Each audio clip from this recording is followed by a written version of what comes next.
June 18, 2020 at 7 p.m. on the petition of Klein Family Realty Trust for an addition, new driveway, modifications to the septic system, landscaping, and stormwater management at 16-18 Middle Road, map 54, parcel 19 and 20. These hearings are being held concurrently. So do I hear a motion to continue these to the July 9th potential meeting? Moved. Here a second. Second. So moved by Ben Smith and seconded by Judith Watson. All in favor? Aye. Aye. Aye. We have to do it by roll call. All right. I'll go through the line. So Judith, Aye. Ben, Aye. Jeff, Aye. Carl, Aye. Russ, Aye. Sherry, Aye. Mark. Aye. Next is the continued notice of intent, Park Central, 0 Turnpike Road, map 33, 41, 24, 25, and lots 4, 4A, 3, and 5. In accordance with the Wetlands Protection Act, Mass General Laws, Chapter 131, Section 40, the Southborough Conservation Commission will conduct a continued public hearing on Thursday, June 18, 2020, at 7 p.m. The Commission will consider a notice of intent filed by the applicant and owner, Capital Group Properties, LLC, for a project located at 0 Turnpike Road, Park Central, maps 33, 41, 24, 25, and lots 4, 4A, 3, and 5. The project description is construction of a mixed residential development with wetland and stream crossings, stream restoration, and associated road work, stormwater utilities, and grading. Do I hear a motion to continue this hearing to July 9th, potentially? So moved. Here a second? All right. So moved by Russ, second by Sherry. Judith, Aye. Ben, Aye. Jeff, Aye. Carl, Aye. Russ, Aye. Sherry, Aye. and Mark. Aye. The next is continued notice of intent, 12 McNeil Drive, map 45, lot 12. In accordance with the Wetlands Protection Act, Mass General Laws, Chapter 131, Section 40, and the Southborough Wetlands Bylaw, the Southborough Conservation Commission will conduct a continued public hearing on Thursday, June 18, 2020 at 7 p.m. The Commission will consider a notice of intent for a project located at 12 McNeil Drive, map 45, lot 12, for the applicants Xiaomi Hung and Julin He. The project description is a septic system repair. Do I hear a motion to continue this hearing to July 9th, potentially? So moved. Second? Second. All right. All those in favor. So Judith, Aye. Ben, Aye. Jeff, Aye. Carl, Aye. Russ, Aye. Sherry, Aye. Mark. Aye. Okay, next is continued of notice of intent, 32 Boston Road, map 55, lot 70. In accordance with the Wetlands Protection Act, Mass General Laws, Chapter 131, Section 40, the Southborough Wetlands Bylaw, the Southborough Conservation Commission will conduct a continued public hearing on Thursday, June 18, 2020 at 7 p.m. The Commission will consider a notice of intent for a project located at 32 Boston Road, map 55, lot 70. The applicant David Corbett. The project description is a septic system repair. Do I hear a motion to continue this hearing to July 9th, potentially? So moved. A second? Second. All right. Judith, Aye. Ben. Did you say yes? Sorry. Yes. Aye. Okay. Jeff, Aye. Carl, Aye. Russ, Aye. Sherry, Aye. Mark. Aye. And then we have a continued notice of intent for the bylaw only, 81 Breakneck Hill Road, map 21, section 16. They have withdrawn their application. So we need to just have to have a acceptance of the withdrawal.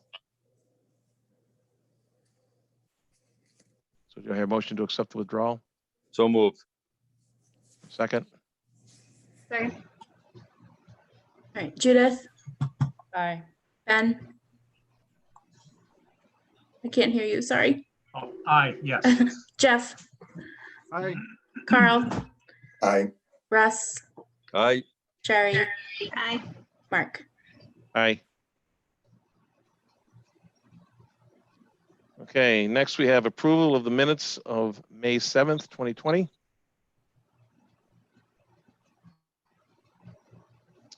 Anybody have any edits, comments, corrections? A quick question regarding Chestnut Hill Farm.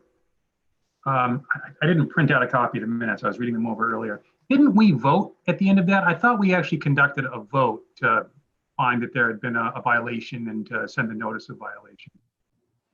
I may be wrong on that. I thought there was. There might have been. Says we decided to send a letter. It seems like Yeah. we wouldn't have made a decision like that without a vote. I'll double check the, It'll be on YouTube, I guess. yeah, I'll double check the recording. I might not have just taken down the vote in my notes, and maybe that's why. Okay. Other than that, it looked great. Any other comments?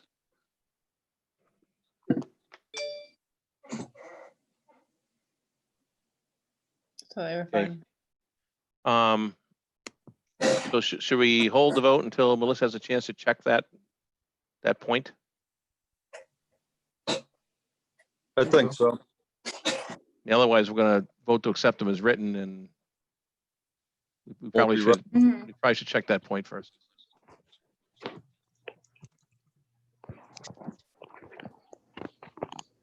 Okay, so no motion. Moving on. Next up, violation of 0 Southville Road. Melissa, want to walk us through that? Yeah, and I have Wayne Bellick from LDA here, so I'm going to move him up to a panelist as well in the meantime. But what this is from is in April of 2018, the commission met with Andy from Twin Pines to discuss this violation, which was the removal of trees, stockpiling of limbs, heavy equipment, movement and storage with no erosion controls or prior approval. So the commission requested an RDA to determine the wetland boundaries, including the riverfront, to see if the ongoing or any proposed work will need the wetland permitting. So in response to this, we just received something about a month ago from Wayne Bellick at LDA, and they have outlined the wetland resources and stated that no further work has since occurred, that violation, and that since the notice of violation and there's no plans to do anything further, they didn't think that there was anything to file.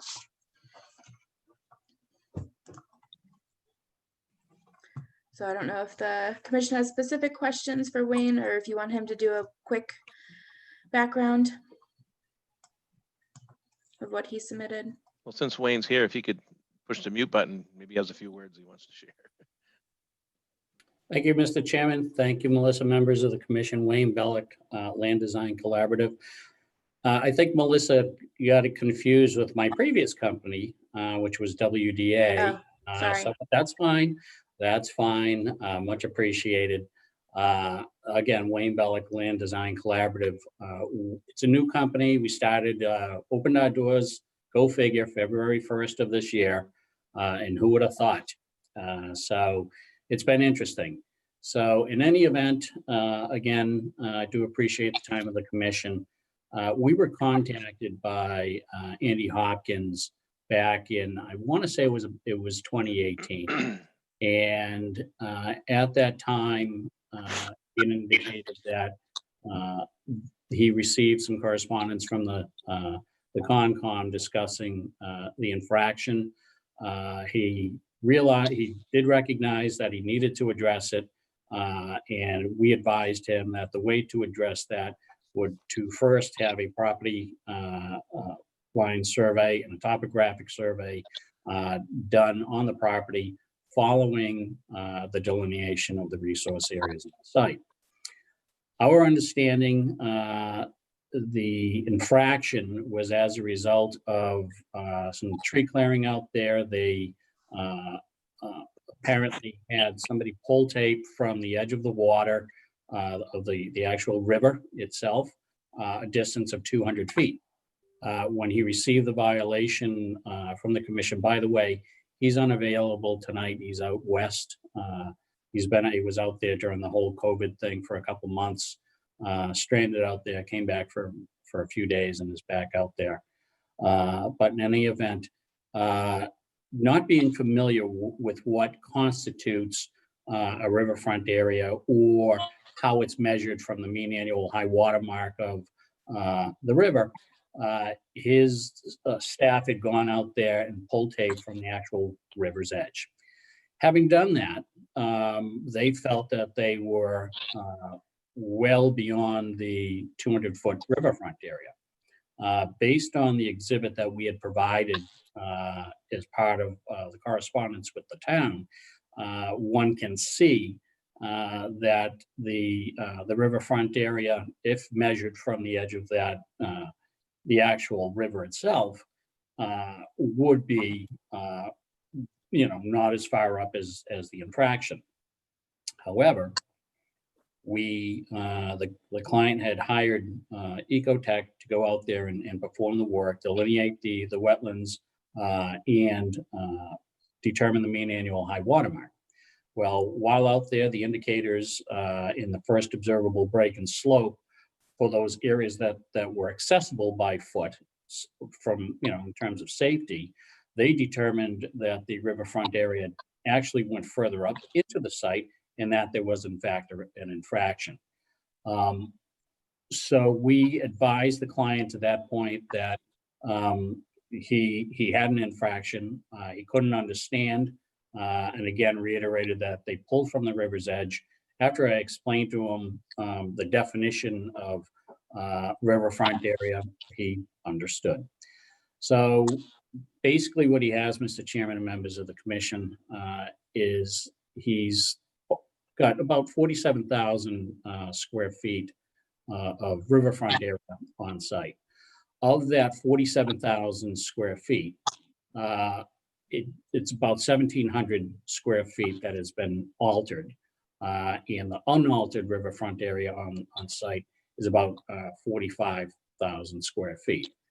So I explained to him that under the Wetlands Protection Act and under the local wetland bylaw, it is at the commission's discretion that if he were to do some work out there with a permit, they could allow up to 5,000 square feet or 10% of the riverfront area on his property. So the 10% or the remaining disturbance area that could be allowed up here based on the 1,700 square feet, well, 1,740 already altered, comes out to about 3,260 square feet.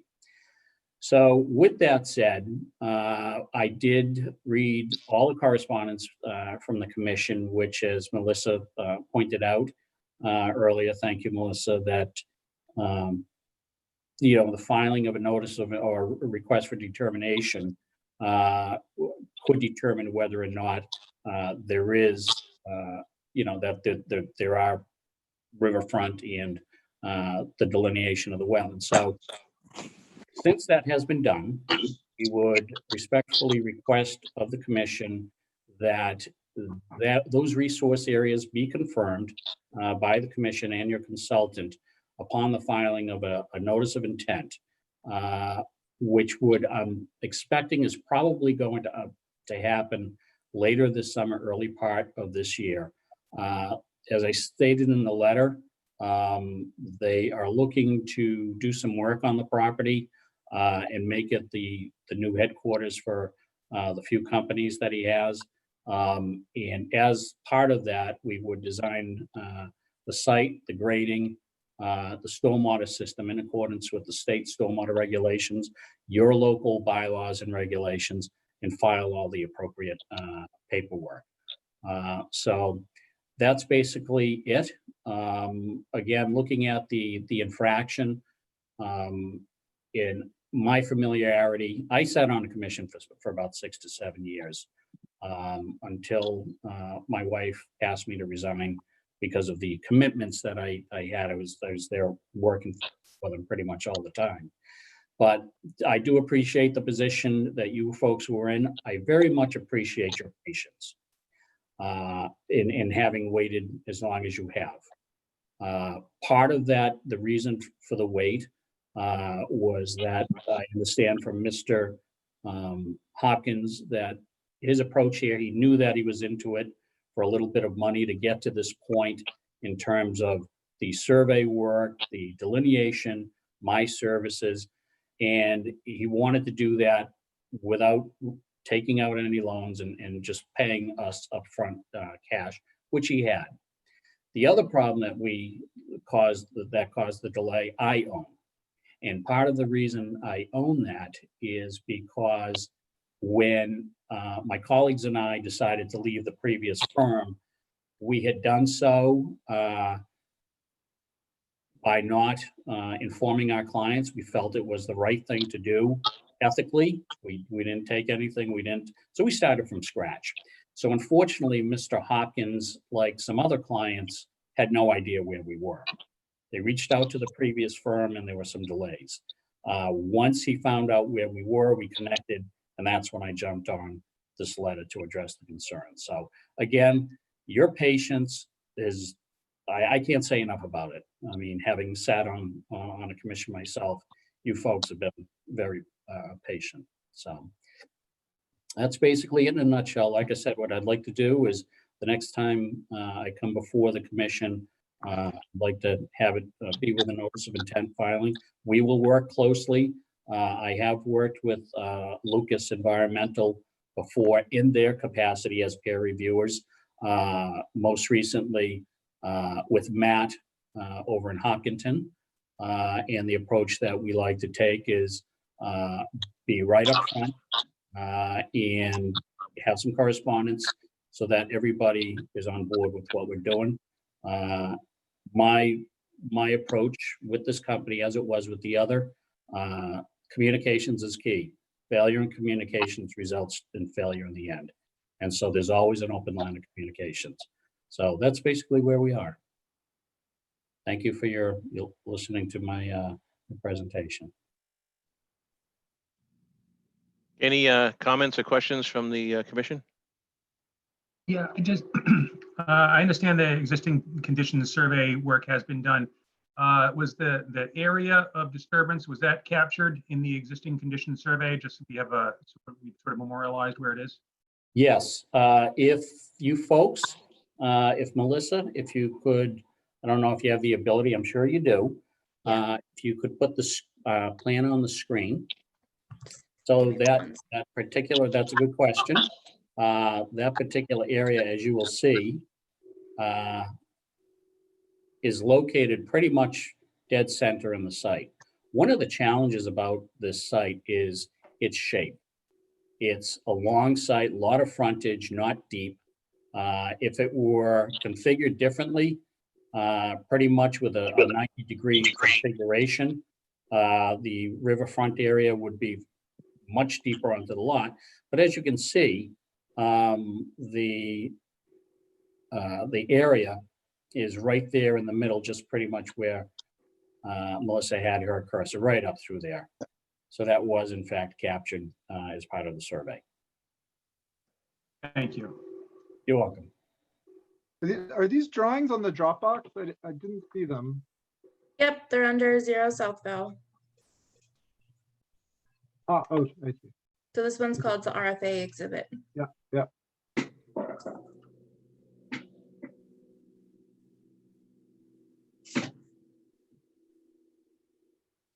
Any other questions or comments from the other members of the board?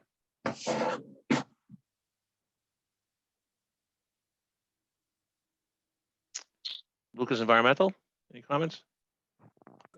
Yeah, Mark, just a couple of questions for the commission, I guess. One would be, do you see there any value in Melissa and I going out and looking at these boundaries now rather than waiting for a notice of intent? Just, I mean, I would say that, you know, the applicant has admitted that there was a violation here.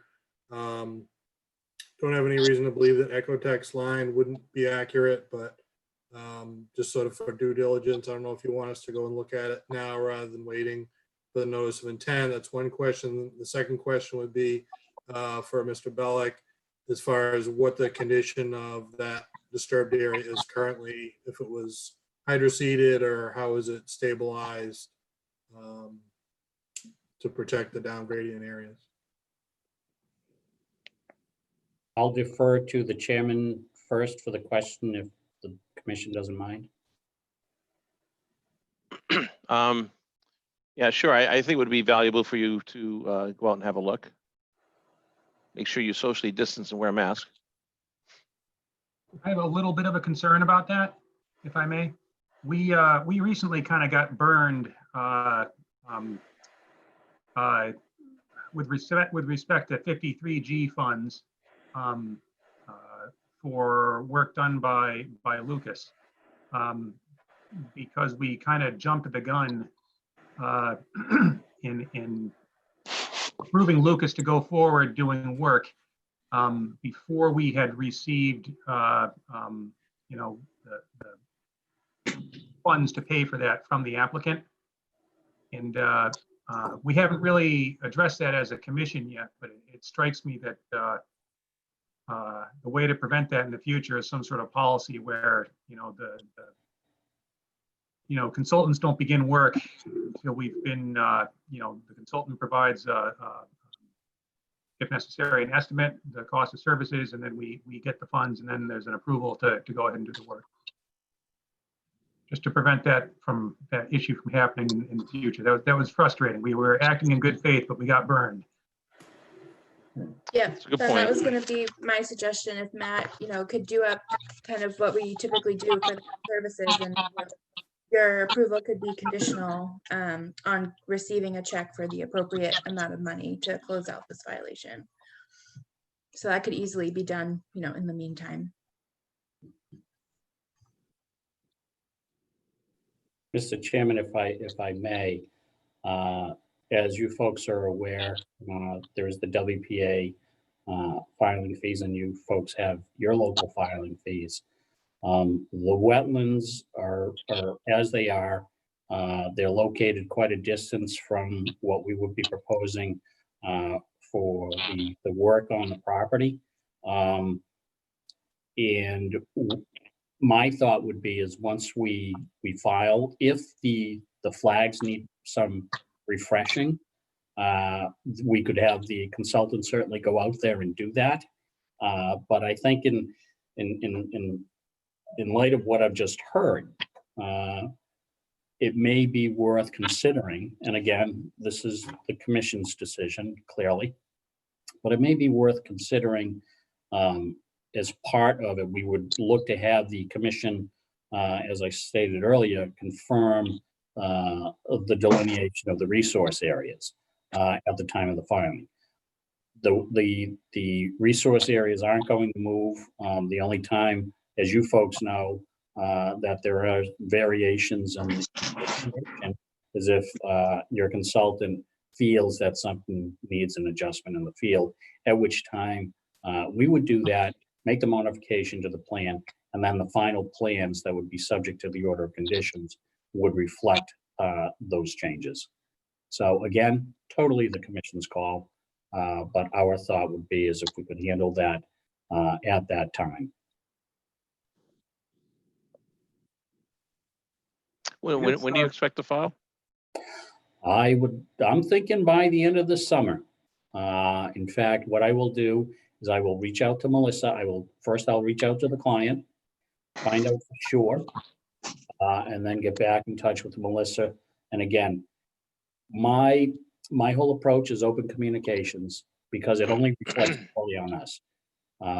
And so I will reach out to Melissa as soon as I speak with him, which should be in the morning. And I'll email him tonight, Mr. Chairman. and why the delay in filing? I mean, it looks like you have all the work done now.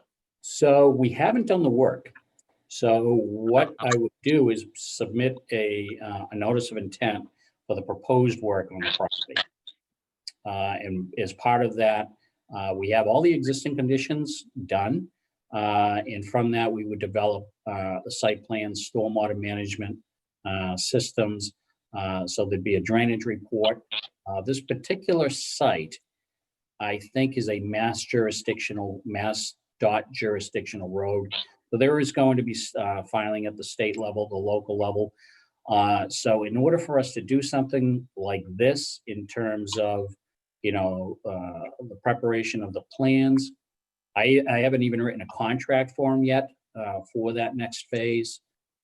So by the time I get that approved, that's probably a few weeks to a month, another month or so, another month and a half, 2 months. So we're probably looking at September. We're probably looking at September for a filing. Could I just ask a question? The railroad tracks, is that MBTA or Keolis track? I'm sorry? Railroad tracks, are those MBTA or Keolis tracks? Yes, those are the MBTA tracks. Have you reached them as an abutter to tell them your plans? They will be informed. That's a great question. They will be informed once we make a formal filing. And any of the work that we're doing will not impact their property, as you folks and Lucas Environmental are aware, in terms of your local stormwater regulations and the state regulations. Stormwater runoff will be attenuated on site, so it won't impact their site. There will be no work on their site, and I think, quite honestly, in looking at this, the contours on the site, I think that's one of the benefits of having had the topographic survey performed, is if you look on at the site, we can see how much of the site is encompassed in the configuration of the riverfront area with respect to the site.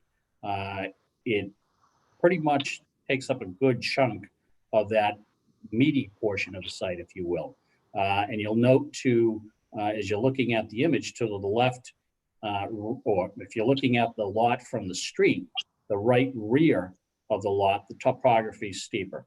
So the likelihood of anything occurring in there is pretty limited. So the work, like I guess the point is that the work that we're proposing is going to be, for the most part, between that riverfront area and the street and along the width of the lot. So there is some design, there's schematic design, there's permitting design that has to occur. There's a little bit of work to go before we get to that point, before making that formal submittal.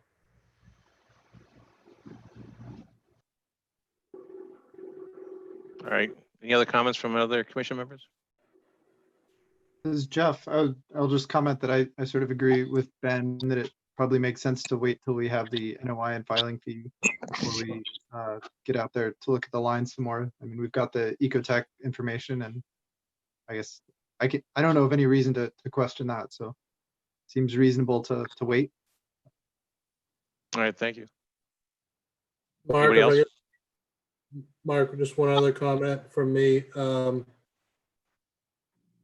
It sounds as though there's a project here that's going to go forward, but things happen, as we know, in our current world. So I don't know if the commission wants to at least put some sort of a date on it for the applicant to report back.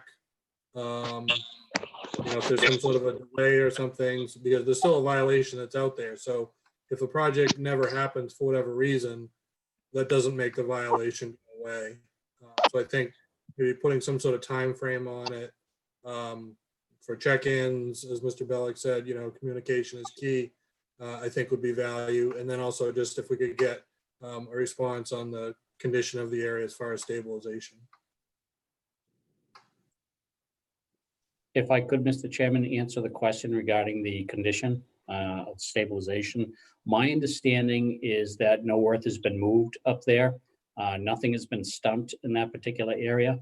I think that suggestion, I think, is a good suggestion in maintaining some communication to know the violation. I agree, remains open. What I'd like to do is, again, maintain that communication. If there's going to be a delay, what I will suggest to the client is that he do a bark mulch, spread the area with, cover the area with bark mulch. to ensure that there's no erosion. When you look at the site again, in terms of its proximity to the resource areas, like I said, it is on the outer fringes of the riverfront area. There is a previously existing disturbed area of the tracks, which is essentially the rails and the stone. So we can have them bark mulch that area if there's going to be any delay. When was the last time anybody was out to the site and took a look? Probably 2018.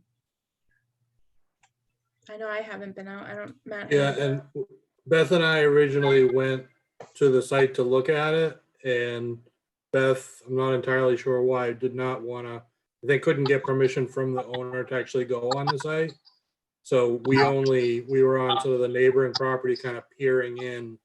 Her original letter kind of reflects that it wasn't clear exactly where the resources were, exactly what had happened. So I've never been on the site, and I don't believe any staff has ever been on the site, Beth or Melissa. I mean, given we have a violation at this point, it would probably be good for somebody to take a look at it to see how stabilized or not stabilized it is or isn't.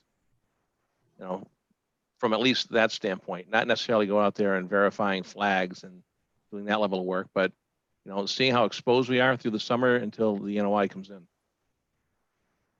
How often are you in town, Melissa, these days? I am now in the office Monday and Thursdays at least. Oh, okay. Would you be able to do sort of a extended drive-by? Yep. I think that's a good idea. Yeah, I think Wayne, as long as you can maybe have Andy send me an email saying that, you know, I'm all set to go on, I think that would be the best to kind of cover all bases. So to everybody there, I had made a note of that. Okay. As soon as I heard that you were not previously allowed on site, I made note to contact him on that, that issue. So is this something, would the commission mind if I joined Melissa on site to walk, or whomever is going to be on site with Melissa? Obviously keeping social distancing. And not at all. Yeah, no, I think that would be helpful, Wayne, to have you there, just so we're kind of both on the same page as well. Yep, absolutely. So my thought is that I will send them an email. I'm still at the office, so I can send them an email tonight. Let them know where we are and that we would like to have access to the property. And I would look to coordinate that with Melissa at a date and a time that works in the not too distant future. Maybe next week, Melissa? Maybe early next week if you're around? Yep. Okay. Is the commission in agreement with that? Yes. Right, I see lots of head nods up and down, not side to side. Better than side to side. In terms of a date, to expect an NOI by, it sounds like September 1st. To either receive an NOI or some contact letting us know when it's going to happen. If we're going to be extending the enforcement order, which is fine by me, but I think we should put some sort of date to it. So I think that, again, I would be asking for the same thing if I was still on my hometown's commission. I think what I'd like to do is let's target that.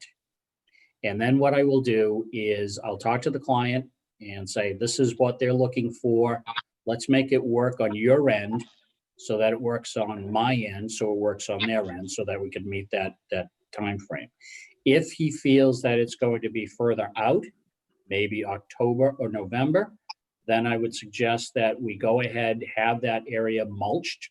Again, Melissa and I will take a look at that. Then we could have that area mulched in advance, and then we will press to get moving forward. My understanding from him was that he wanted to move forward. So I will confirm that in an email. Like I said, it does me no good to say this to you and then come back and go back on my word. I won't do that. And I think, again, Open communications is key to everything, personal and professional relationships and projects.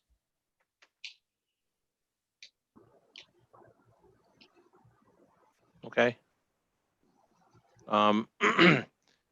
What's on the violation now? Are there any dates on it or anything? I mean, the original violation is from April of 2018, so it's over 2 years old. I think is the biggest kind of issue that we're facing at this point. You know, with it having been so long ago, you know, I think the commission should talk about the violation in itself. I don't think you guys had a specific date to file the RDA by. It just says earliest convenience, so this issue can be resolved in a timely manner. You know, but I think something should be said that it's been over 2 Well, looks like years. that ship sailed. Yeah. The timely manner sailed, that's for sure. I think we should address the violation before we even talk about the notice of intent. That we should close that out and move forward, just like we would with an order for conditions. We would close out an order for conditions before we'd issue a new one. Would we not want to leave the violation in place until we get the NOIs, just so we have some leverage? I guess I think 2 years you may not see them since the violation. Oh, I know. You got a warm body at the moment, so go with it. Yeah. I guess, Mr. Chairman, I think that Sherry raises an interesting point, and it has been long. It has been a long time, and again, I can't say enough about your patience on the subject. Again, I think if we could go out there, take a look, and look to stabilize that area. At this point, you know, one thing to do is to go ahead and plant trees, but if you go ahead and you plant trees, and we're looking to work in that area, again, it's at the commission's discretion. I understand, but it kind of defeats the purpose. So what I'd like to do is if it's okay with you folks, you know, we take a look at it, and perhaps to address that violation, at least in part, stabilize that area if it's unstabilized. I think from my perspective, I think getting out there and having a look at it, and then to Sherry's point, having a discussion once we understand what we got in front of us Okay. here, since it has been 2 years. Who Mhm. knows what's grown back? That's right. That's true. So that's probably, from my point of view, you know, we'll have a meeting on the 9th of July, and we can, you know, pick this up again based on whatever information we have at that point. Did anybody come in front of the commission in 2018 at all, or what actually happened back then? Yeah, so Andy did come in front of the commission in 2018, and that was when they mutually decided to file the RDA after that meeting. Which never happened. Right. And I think it just sort of got lost. But the work was stopped, presumably promptly. The work was stopped, yeah. That's my understanding. And again, I'm not going to accept all the blame, but partly to blame is, you know, as I said, for some of the delay, especially on the tail end, where we had made this move here to welcome coronavirus with a new company startup. So partly on me.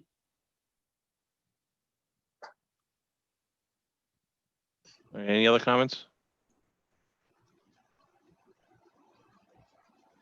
All right, so the go forward plan here is that Melissa is going to get together with Wayne in the next week or two to have a look and report back to this commission on the 9th of July, and we'll take it up again from there.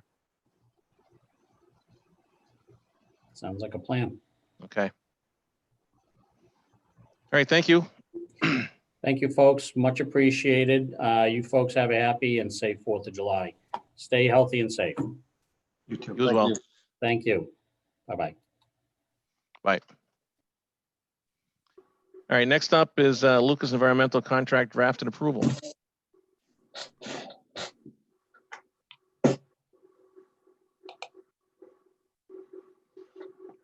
So I think the contract has been on the Dropbox. So in looking at it, Chris graciously provided us a red line version. So you can really see that the only changes from the last contract is the dates, which it still is a 2-year contract. And then the pay rate has increased from 85 to 90 an hour. So I don't know. 9-0. 90, yes. Gas has gone down.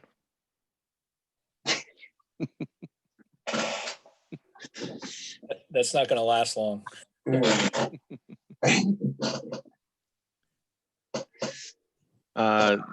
you have any other comments with respect to the rate change, Mr. Lucas? That's in line with what we've been doing every 2 years. Just keeping a simple cost of living increase, so to speak. And I think 90 is still fair with the current climate, which hopefully we're coming out of this soon and everybody be busy again.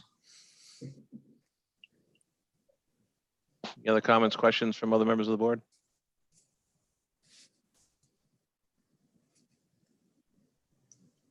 I see head shakes left to right. Yeah, other than we've been, I think we've been pleased with the performance we received, right? Yeah, I'll say from at least an office side, I'm very thankful to have Matt, and Chris when we need him there, helping out, because as a one-woman office, I can't go through every application as thoroughly as I'd like. So I think the expertise and the time that we get from them has been extremely beneficial, at least from my point of view. Yeah, I'd agree. I think the expertise, level of commitment, the quality of the expertise and advice is very, very high. I'm pleased with the service that we're being provided, and I think that the fee is fair. We appreciate that. We enjoy working with you all as well. It's been a fun 10 years? 10 years now we've been working with the town. Has it been that long? 2010 we started with you, Russ, and Beth. Wow. I don't like thinking about that.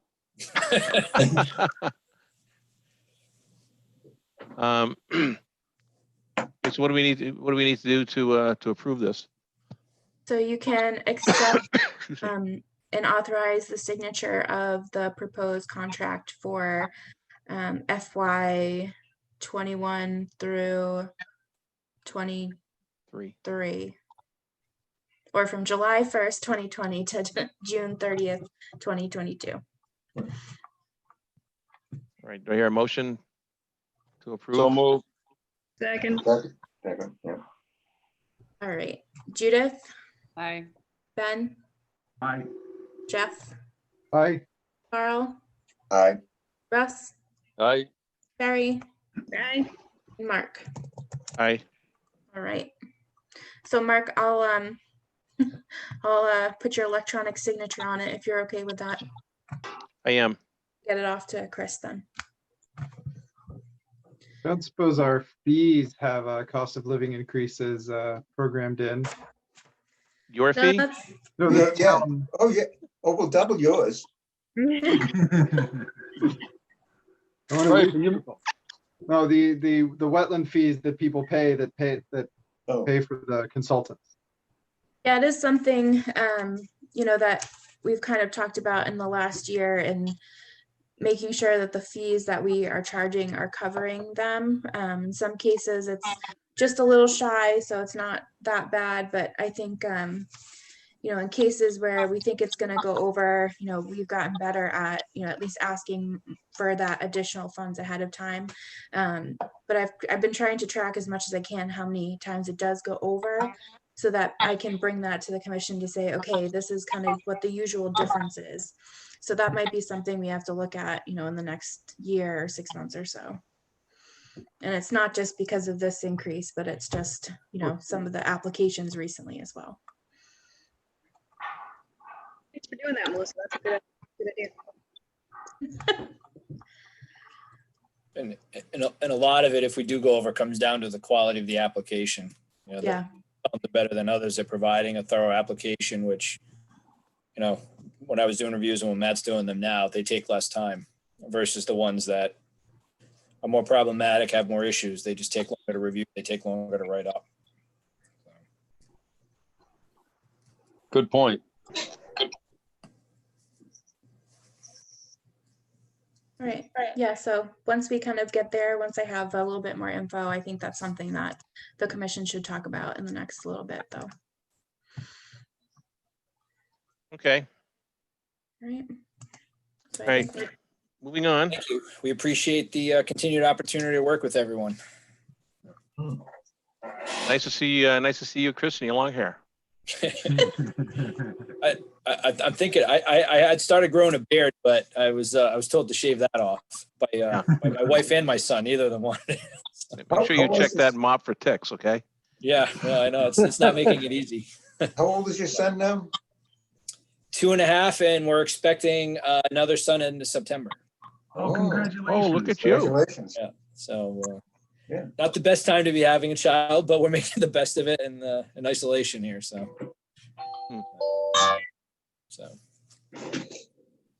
all right. Congratulations. Thank you, and I'm sure I'll see you all soon. Yeah. I guess I'll sign off now and let you finish your hearing. Thank you. Okay. Take care. Too. Thank you. Stay safe. Okay, next up is MPC representative. There's reappointment of Judith Watson. yes, Master plan, right? yes. So the master plan committee, it's only a yearly appointment. So we've come up to the time where the planning board needs to reappoint people. So, you know, Judith has done an immense amount of work and I don't think anyone else wants to pick up where she left off. So I think it's in our best interest to vote to reappoint. Well, we'll keep the momentum moving this way, right? Yeah, yeah. Oh, very much so. Yeah. Yeah. Trying. So are you still willing to step up to do that? Yeah. Oh, yeah, absolutely. Yeah. Okay. Yeah. All right. Thank So you. yes, thank you. Do I hear a motion to reappoint Judith to the MPC? So moved. For a second? Second. Right. Judith, are you abstaining or would you? I think I should probably stay. Yeah. Right. Ben, Hope for yourself. Jeff, Hi. Carl, Aye. Russ, Aye. Barry, Mark. Aye. And then I will let Judith take over the next part for her goal statement, and I can bring that up on the screen if that will help. Yeah. Thanks, Ella. So, it's been a while since we talked about what we've been doing at the MPC, but it's a lengthy process, partly because of the number of, you know, different constituents in terms of boards and commissions that are involved. And I've been working pretty closely with Mimi Littrell, who is the chair, and Karina Quinn, the town planner. I think we've got a little bit better momentum, not least because Sarah Hockner, who I think we've met before on the Conservation Commission, because she came and talked to us about, what did she come and talk to us about, Melissa? Oh, the lights, I think it was, the ball field, the light project, yeah. So she is kind of Karina's right-hand girl and has been excellent in terms of, you know, keeping things moving forward, but it is a big committee.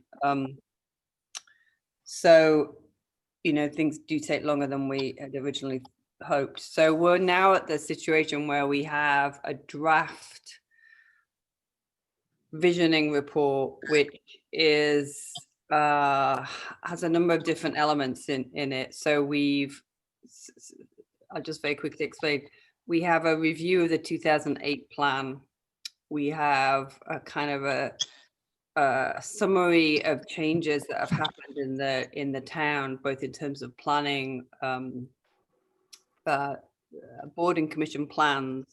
For example, the open space and recreation plan is kind of emerged after the MPC report in 2008.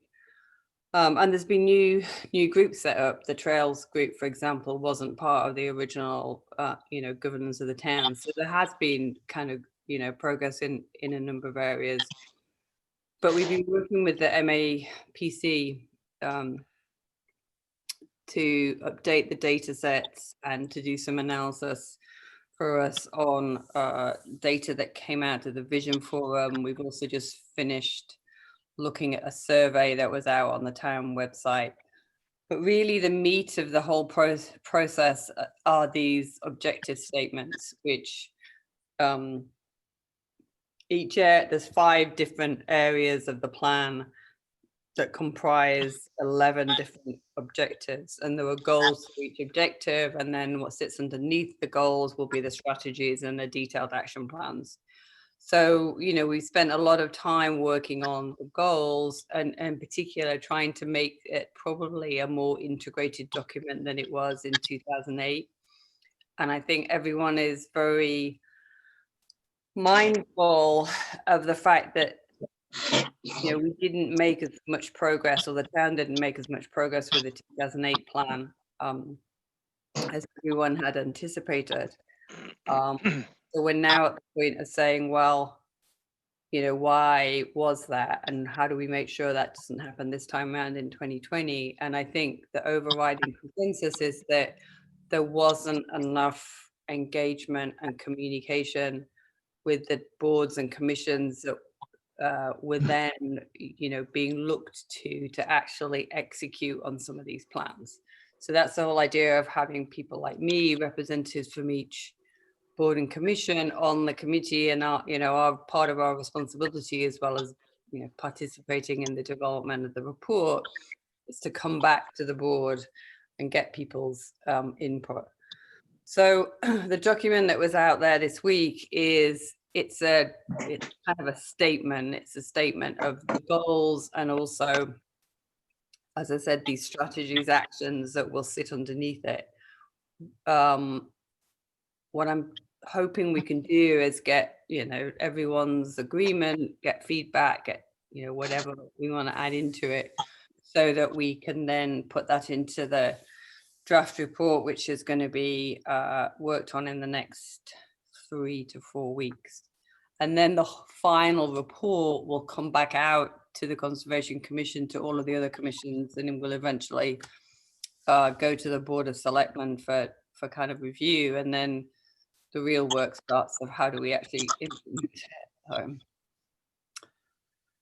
So, I hope it's fairly self-explanatory. I wasn't anticipating kind of going through everything in detail. I guess the key for me here is that this is not intended to replace the open space and rec plan. So the open space and rec plan kind of has already moved forward. And what we've tried to do here is build on that plan. There may be a little bit of duplication that we'll iron out as we get to the final report. This is really just more of a kind of in some ways, like almost like the umbrella that sits on top of all of these other plans. And we're going to talk about the housing plan shortly, and that's very similar. The housing plan is much more like the detailed implementation plan for that theme within the master plan. So does anyone have any kind of initial reactions? I mean, open space is probably, certainly the survey, open space is one of the areas that we got most feedback on. People seem to really appreciate the fact that we've got the open space, and everyone has their own view as to what they'd like to see happen to it. But I think, generally maintaining that open space, protecting it, and wherever possible, expanding that, in a sensible way is probably the key areas there. Can I ask what develop a more comprehensive and holistic governance structure means? It's classic words, isn't it? One of the things that we talked about is, you know, there were a lot of different organizations and groups that are involved in open space management in the town. You know, we saw that just in Chestnut Hill.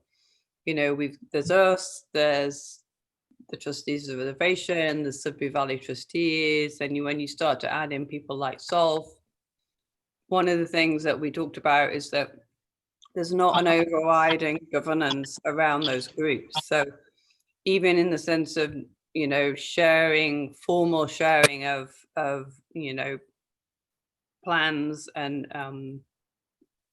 action, you know, points doesn't really happen. I mean, you know, someone like Melissa, you know, does, I think, a great job of for something like Chestnut Hill, making sure the right people are involved, but there isn't this kind of formal way of saying, okay, this is what our plan is, and here's the stakeholders that are going to be involved in it. And that's one of the things I think we saw as being very important as we go forward with this. I agree. I'm not sure if it's governance or coordination or what it is, but yes. Yeah, I can make a note of that. Yeah, governance is probably a bit too it's a bit too corporate, isn't it? But I like the idea of coordination. Thanks, Jeff. I don't know if SBT or SOLF would have an opinion about being governed. Maybe they should govern. Okay. Cool. The environment one, I think, is probably some of those goals are probably a little bit newer, particularly around the recycling. But the one thing that I think we have talked about in the last year, and it felt like this was a good opportunity to actually get it in black and white and kind of formally into the document, is around looking at the stormwater bylaws, you know, making sure that they, you know, reflect current regulations, and also, you know, the whole point about the impact of climate change. So things that, you know, we talked about making sure that we try and standardize on the NOAA. I can never remember what it is. It's the NOAA 18. Is it the 18? Atlas 14. Atlas Yeah. 14, yeah. Well, 14, 18, close. So this is where, you know, I would anticipate that we can have, you know, that kind of built into this, so that we can start to move forward on that. And then some of the things that, you know, we talked about with Melissa around, you know, educating on regulations and impact and why things have to be like that, I think is a good opportunity to start to do some of that. And there's definitely a theme running through this whole master plan about how do we educate, you know, the community in you know, the broader sense of why things happen the way they do.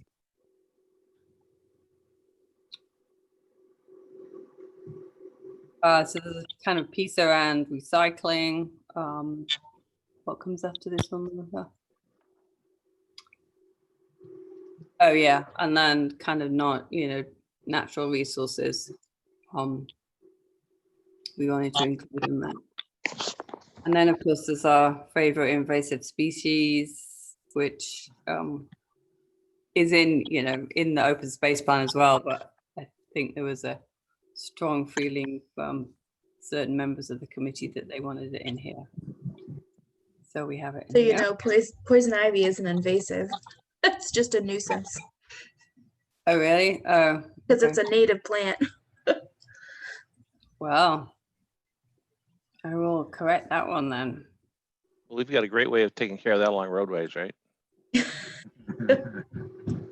Actually, that, yeah, the term visioning is, that one came from the Vision Forum. So we tried to align some of the feedback from the Vision Forum into this, into these statements. So, but I will adjust that one, Melissa. Thank you. Okay. Is there anything in any of these about kind of increased stewardship and land management of town-owned land in general?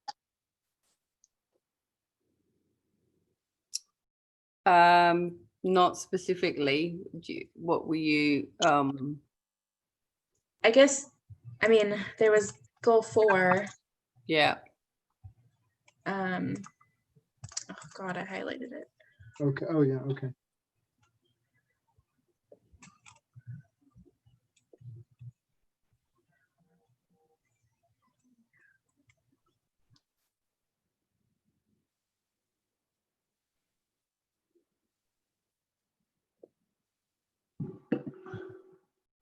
Fair enough.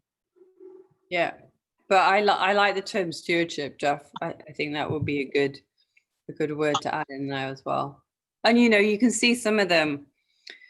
One of the things we found as we've worked on these on this kind of vision and goals is that it's often a lot easier to come up with very specific actions than it is to think in terms of the more conceptual goals, which is why there's some very specific things in here, like disposal of dog poop, which is not something you'd probably expect to see in a master plan. But one of the things we're going to start working on as we come out the summer and go into the fall is how do you prioritize some of this? And I think everyone's keen that we identify some things that are almost like quick wins that you can do quickly to actually demonstrate that this plan has got support and it's got legs and that we're actually making progress on it, because there are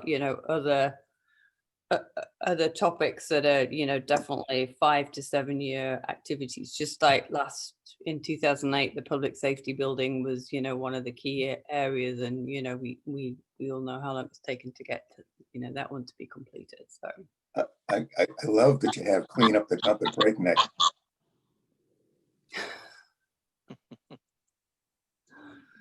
just for Hopefully you, that's not 5 to 7 years. Yeah. that's not, yeah. Okay. I have a general question. So these goals are sort of the what we want to have done, not the how. So to what extent should there be goals around the mechanisms by which we accomplish these goals, like expanding town, if we wanted more time for Melissa to be able to enable these things to happen, do we need a goal around sort of expanding resources within the town to support these activities? Or is the goal to have the dog poop removal and the evasives gone, and the how of that is somewhere else in the document or otherwise? Yeah, no, that's a great point. Yeah, the how do we actually deliver on these? How do we action them? Will be in the more detailed implementation plan, and that will have who's going to be responsible for it, what sort of timelines are we expecting things to be done, and how much is it going to cost, and how we're going to fund it. Yeah. So this is definitely the, what are we looking to actually have done here? And okay. And what about, we talk a lot about, leveraging outside funding sources and grants and all that. Should that be explicitly a goal to sort of expand our use of outside funding sources? Or again, is that more of a how? I think that's part of the how, but let me make sure that I'll capture that one. And also kind of admin support or internal support for Melissa. Okay. And then I think the third section right down the bottom is recreation, which is an area that these 6-7 goals are taken straight out the open space and rec plan. And it is not an area where we have been able to kind of, how can I say this, move forward at a pace. So one of the things that we're doing at the moment is, reappointing everyone to the committee, and we're looking for the recreation committee to be very actively involved in this as we go forward and work on implementation and planning.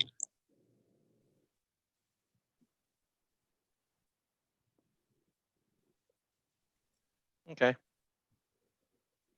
Any other comments or questions? No? Okay. Any other feedback?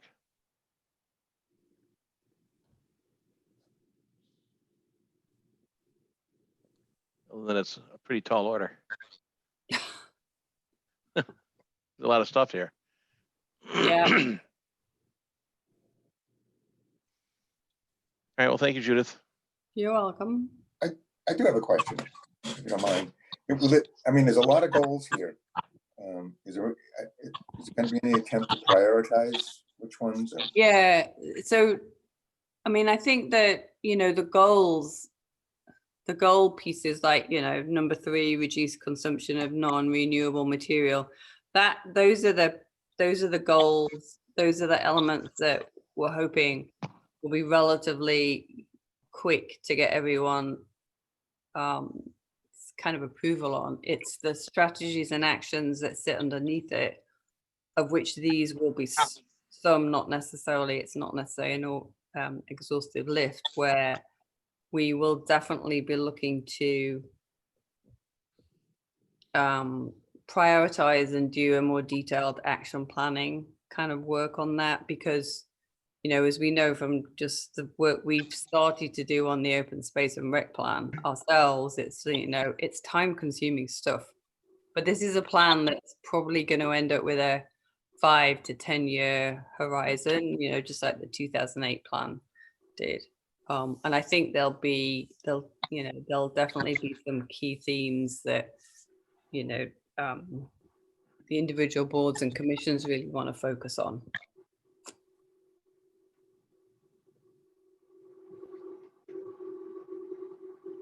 So Judith, in the meantime, do you need anything else from us besides just these comments? No, the comments were great. That's exactly what I was looking for. And then for the meeting, when our next meeting is potentially July 9th, I'll come back and kind of update everyone on, you know, next steps and with some checkpoints on when we're going to start looking at stuff. Right. But I appreciate it.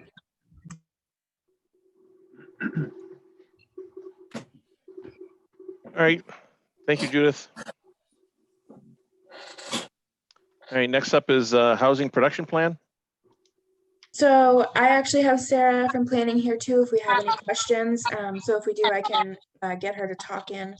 But basically, you know, there's been a few workshops and surveys that have been out about this housing production plan, and they just found out that the Conservation Commission actually has to vote to accept it, which seems a little kind of backwards considering kind of what it entails. But I think, you know, if you had a chance to even kind of glimpse through it really quickly, even just that first page when it talks about the Southborough housing goals, I think what would come into play with the commission is really number 4 and 5, which is maintaining Southborough's character by supporting the design of housing development that is compatible with and complementary to the town's architectural character and wooded landscapes, and then minimizing impacts of new development on priority areas for open space, conservation, and natural resource protection purposes.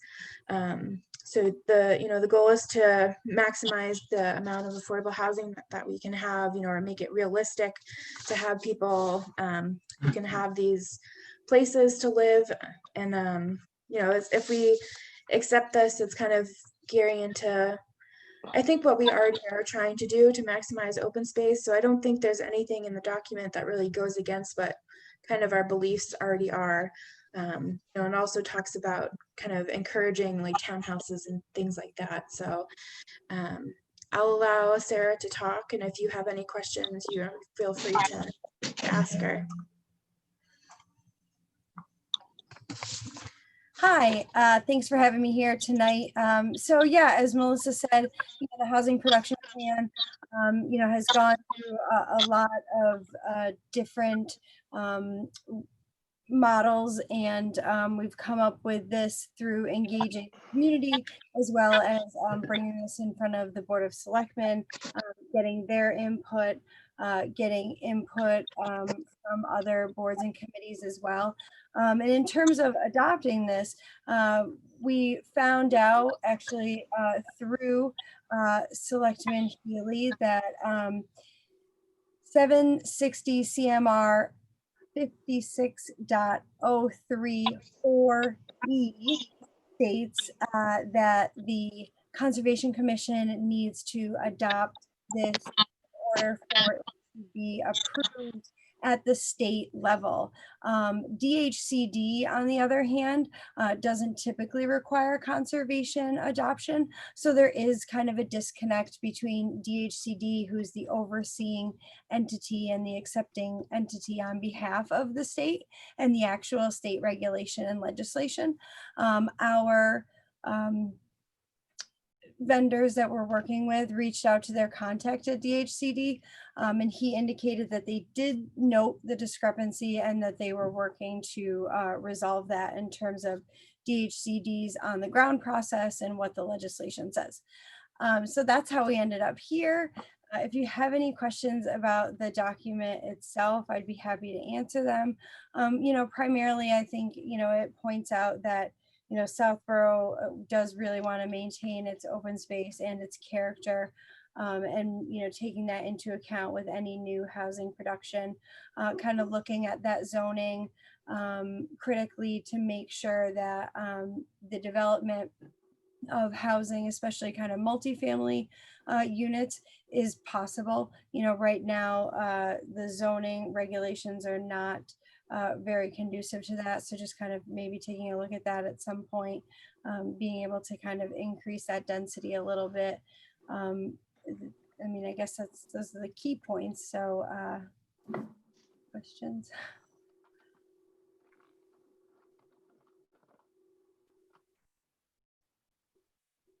No.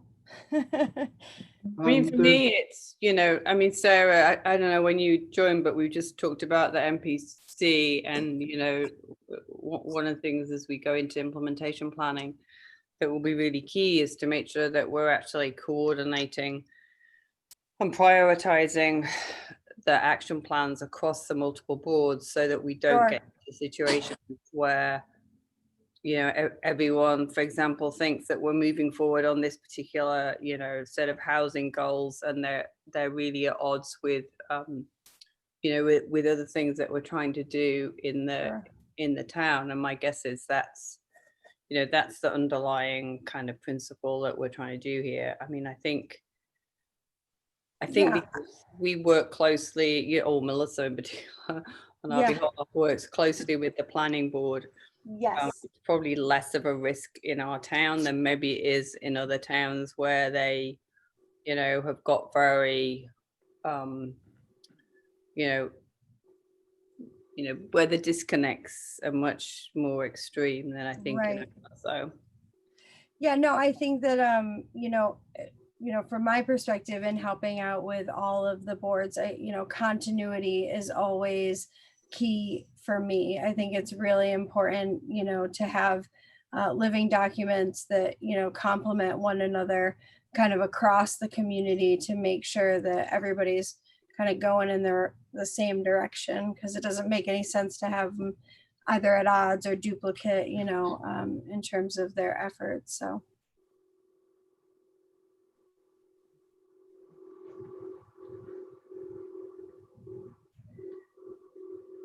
Yeah, I have a question. Okay. In your document, you do mention open space and conservation land, and it's kind of just in passing, right? That it's mentioned as an ideal, right? Sure. Is there any plan to have in the document something that will reference what particular parts of the town are considered to be prioritized for protection? No, that wasn't really within the scope of this particular work, because it was kind of primarily focusing on where to place the housing efforts, in terms of recommendations.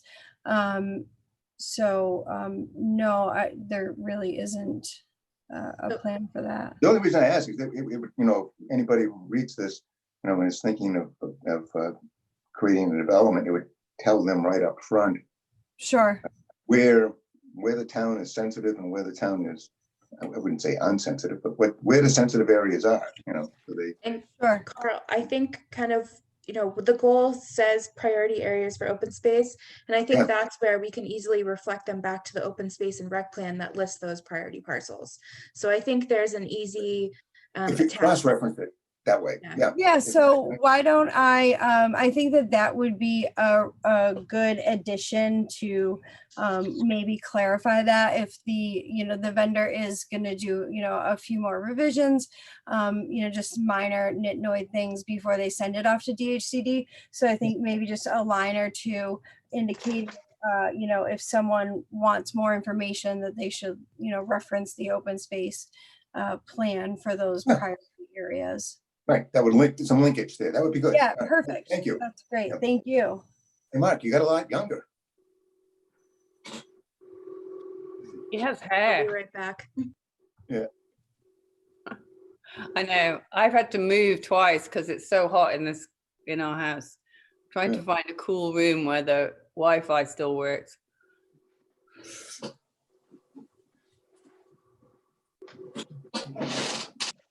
There's a section in the document on Park Central, as in, upcoming new housing stock. I don't know how we feel about that. Yep. So technically, when DHCD is looking at these types of documents, they're looking for key elements, including, potential and/or, permitted, they call it, within the permit pipeline, projects that are within that permit pipeline. And so Park Central, is in that pipeline. I understand that there is a lot of stuff going on there. Maybe not as much as clearly not as much as you all or anybody else, because just had my 6-month, happy to say, review. But so that's why that is included in the document. We try to make it kind of more factual, in the sense that just the facts, kind of without getting into the details of what may or may not happen there. But technically, we can kind of, include that and should, for lack of a better term, include that in this document because just because of the parameters that DHCD is looking at and looking for. Is there anything about that section that you would like amended or removed? I mean, with the intimate knowledge of what's been going on, I without saying too much about what's been going on, perhaps.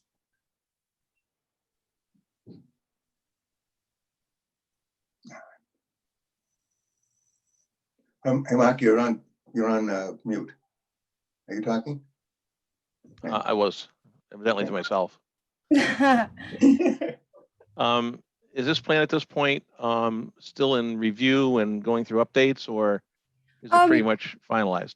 So, it is in its final form. But again, the vendor, has offered to make, minor revisions before it goes off to DHCD. So, I wouldn't anticipate, an entire section or narrative overhaul. I could ask them for that if that would be what's necessary, but I think that like a simple, reworking, we could definitely do, between myself and the vendor. Absolutely. I see. But I guess, it wouldn't be an omission of that particular project though, at least from my understanding. that's the only thing that like wouldn't happen. I mean, I think one of the things that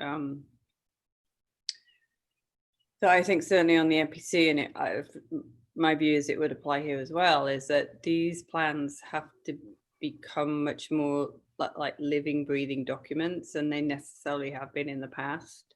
So, the 2008 master plan seems to have been finished, everyone approved it, and then it disappeared into a drawer only to be brought out, 10 years later, and like, oh. Right.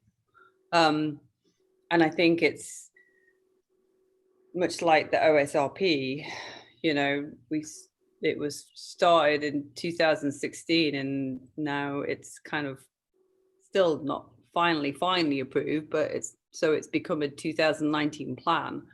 And I think it's incumbent on, I guess, people like myself and Sarah and some of the other reps on the master plan committee to make sure that these sort of documents are kept going and that they're updated accordingly. So let's say, for the sake of argument, that Park Central is postponed again, or some other action happens to it, then I would expect certainly there to be some sort of formal notification of that to be put into an addendum for the housing plan, so that people don't then come back in 10 years and go, well, what happened there?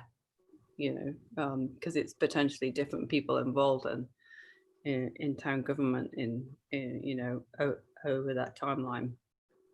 I'm not doing the master plan in 2030. I just want to point that out. I would agree.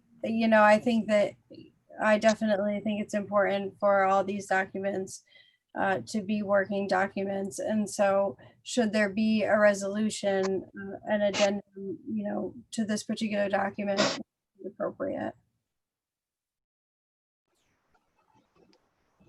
I feel a little bit like we're in an awkward position with respect to Park Central going on, and then having this housing production plan in front of us for Conservation Commission approval. It's like we're we're in the throes of working through all the Park Central issues, concerns, and so forth, and then approving this housing production plan. I don't know. It just doesn't put me in a comfortable position. So in terms of Park Central, I think the only discussion it really has is just that, it's been approved and in the appeal process, and it had been accepted by, the Department of Housing as an affordable unit project. So not necessarily that, oh, this is going to be built. It's just that this is something that has been thought of. That could be something that could meet that affordable housing rate. I don't think by accepting it, you're signing yourself up for approving this project, if that's kind of more of a concern. Well, no, but Park Central has a 40B component to it. Right. And looking at the 40B section of where it's mentioned in this document, it's not really shown in a positive light.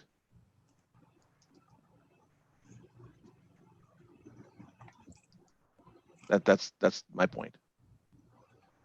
Sarah, what is the time frame where you'd like us to approve this? So we are trying to get this to DHCD as soon as possible. We are past our deadline.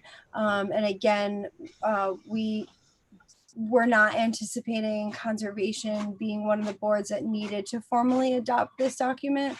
And again, that was, we were working with the vendor. The vendor had never had to, bring this particular document in front of a conservation commission before. And so that's not, again, a practice of DHCD in terms of their approval process. But again, it was found out that in the legislation, it does state that this board does need to adopt. So that's, how we ended up here. I think it would be reasonable maybe to say if you all needed another week or so to kind of decide, but we're trying to get it in maybe 2 weeks, but we're really trying to get it in as soon as possible. So I don't have a lot of personal responsibility, but I want to say I apologize for, kind of this not being kind of at the forefront of this board's purview throughout the process. We just, we obviously put it out to the public, sent out the surveys, those types of things. So this board, did get all of that information, but in terms of, the need to formally approve, we just found that out ourselves. So that is unfortunate. So Sarah, I don't want to put you on the spot, but I think you said that this plan has been adopted by the Board of Selectmen. Yes. And the Planning Board. Yes. So did they have any observations or concerns over the references to Park Central and the ongoing litigation in relation to that? No, neither of those boards brought up that as a talking point. Yeah, again, the feedback, the major feedback from the Board of Selectmen was, this finding of the discrepancy between the DHCD process and the actual, written legislation. And then the Planning Board, really their big takeaway and feedback was, the document highlights a little bit the real discrepancies and challenges in the town code with developing, a few kind of mid-sized developments, say a 4-family unit or something as such, because of, non-conforming lot sizes and other regulations. It's really just not possible in town. And so the board noted that there were efforts made over the years that planning had, tried to change these code issues and take a look at these code issues. But each and every time, for whatever reason, it never really, resulted in an actual change to the zoning. So, they were concerned that perhaps some of the language in the document kind of pointed out the lack of change, and maybe perhaps someone reading for the first time would perceive that in a negative light, to say that people in the town weren't advocating for that change. And so the Planning Board just wanted it to be noted for the record that there have been groups and members in town who have advocated for that change, but it just hasn't come to fruition.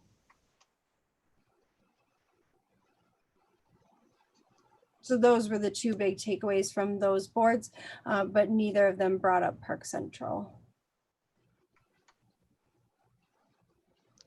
So Mark, I'm just wondering, is there a way that we can adopt the plan in principle, but call out our, specific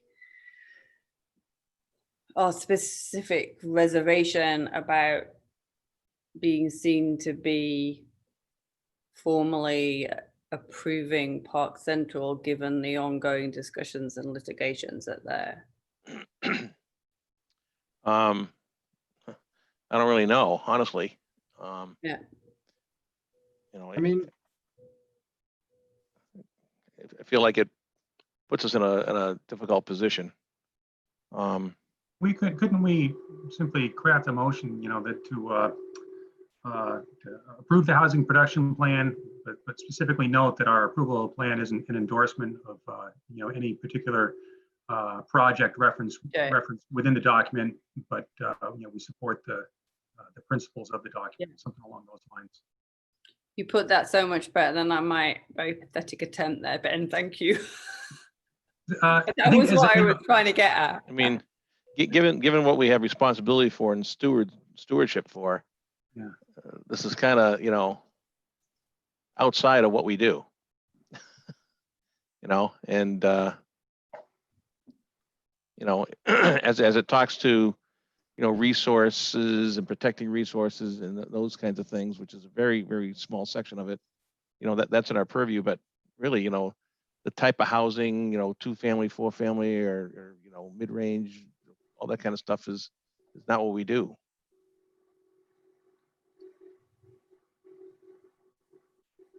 So having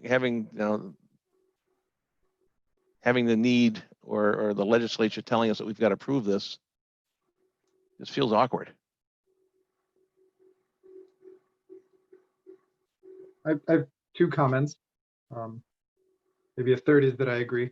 On the Park Central piece, is it possible to at least change the wording so that it doesn't say that it was approved in 2016? Because I think as written right now, my laptop where I had it open just lost its batteries, but I think as it's written right now, it says it was approved, but then it's under appeal, but it was not approved. It was approved by ZBA though. But not by the Conservation Commission. Correct. So I don't think we should be agreeing with the statement that it was approved in 2016. But I mean, they don't, I think, need to say that for the purpose of the document. That's not relevant necessarily to the document. Like, No, can I not just say that- necessarily.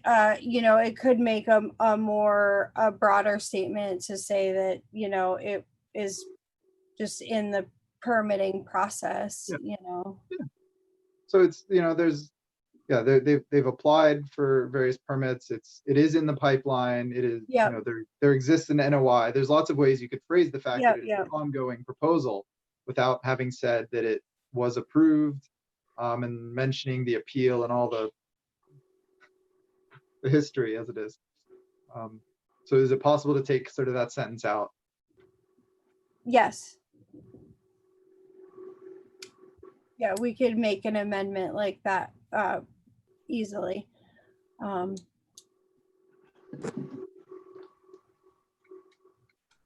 personally would like just some more time to go over it. Okay. I know you're looking for an answer from us, but I Sure. follow it at to the level that now that we're raising all these concerns, I just like to read through it again, personally. And my second comment is that if this were brought before us during the drafting, I would say that if you're, number 4 objective out of 5, actually the numbers are escaping me now, but I think it was goal number 4 was related to, open space and conservation. But there's almost nothing in the body of the document about that. I mean, you list the wetland regulation, but there's very little in the document that alludes back to that, what is one of the main goals of the, of housing, right? So it feels like in the document there should be more that refers back to that goal number 4. Maybe it's too late for that now.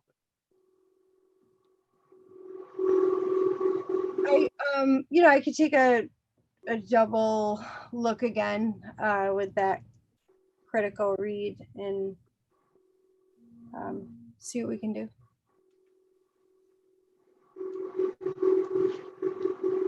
So Sarah, the next time we meet is July 9th. Okay, I'll have to talk to the vendor about how that'll impact the submission, because again, we're already over our timeline. So I don't, I'll just have to speak to them and DHCD and see let them know what we're doing here. Okay. I don't want to personally take a vote and vote on a document that is still in some sort of flux, as one member of the commission. So I think Sherry heard that she wanted to take another read through it. So if you could get updates made and done and get them to Melissa so she can distribute them, in a week and a half, then we'll have time to review it and be better prepared on July 9th. Sounds good.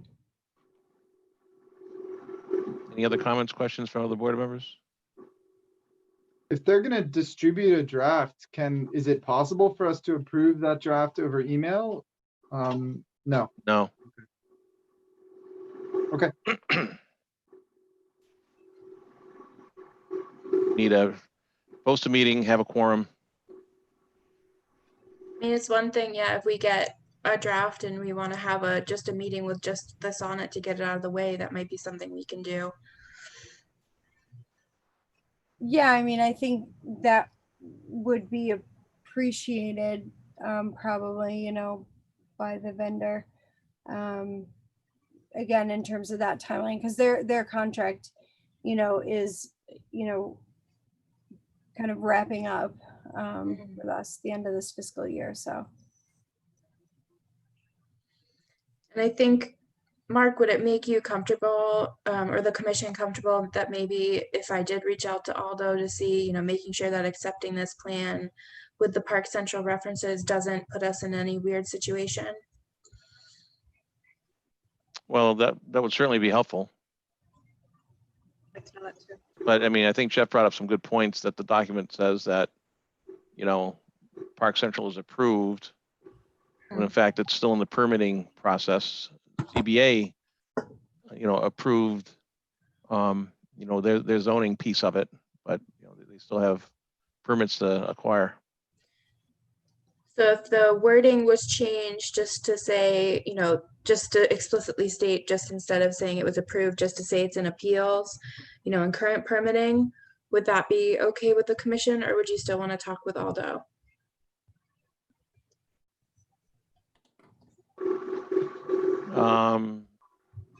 I think I would like to get a reading from Aldo.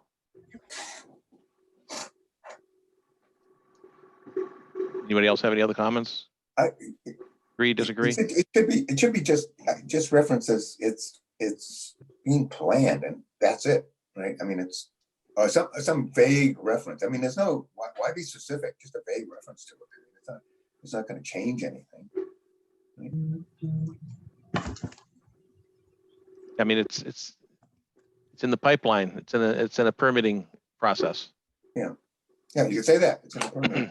That's it.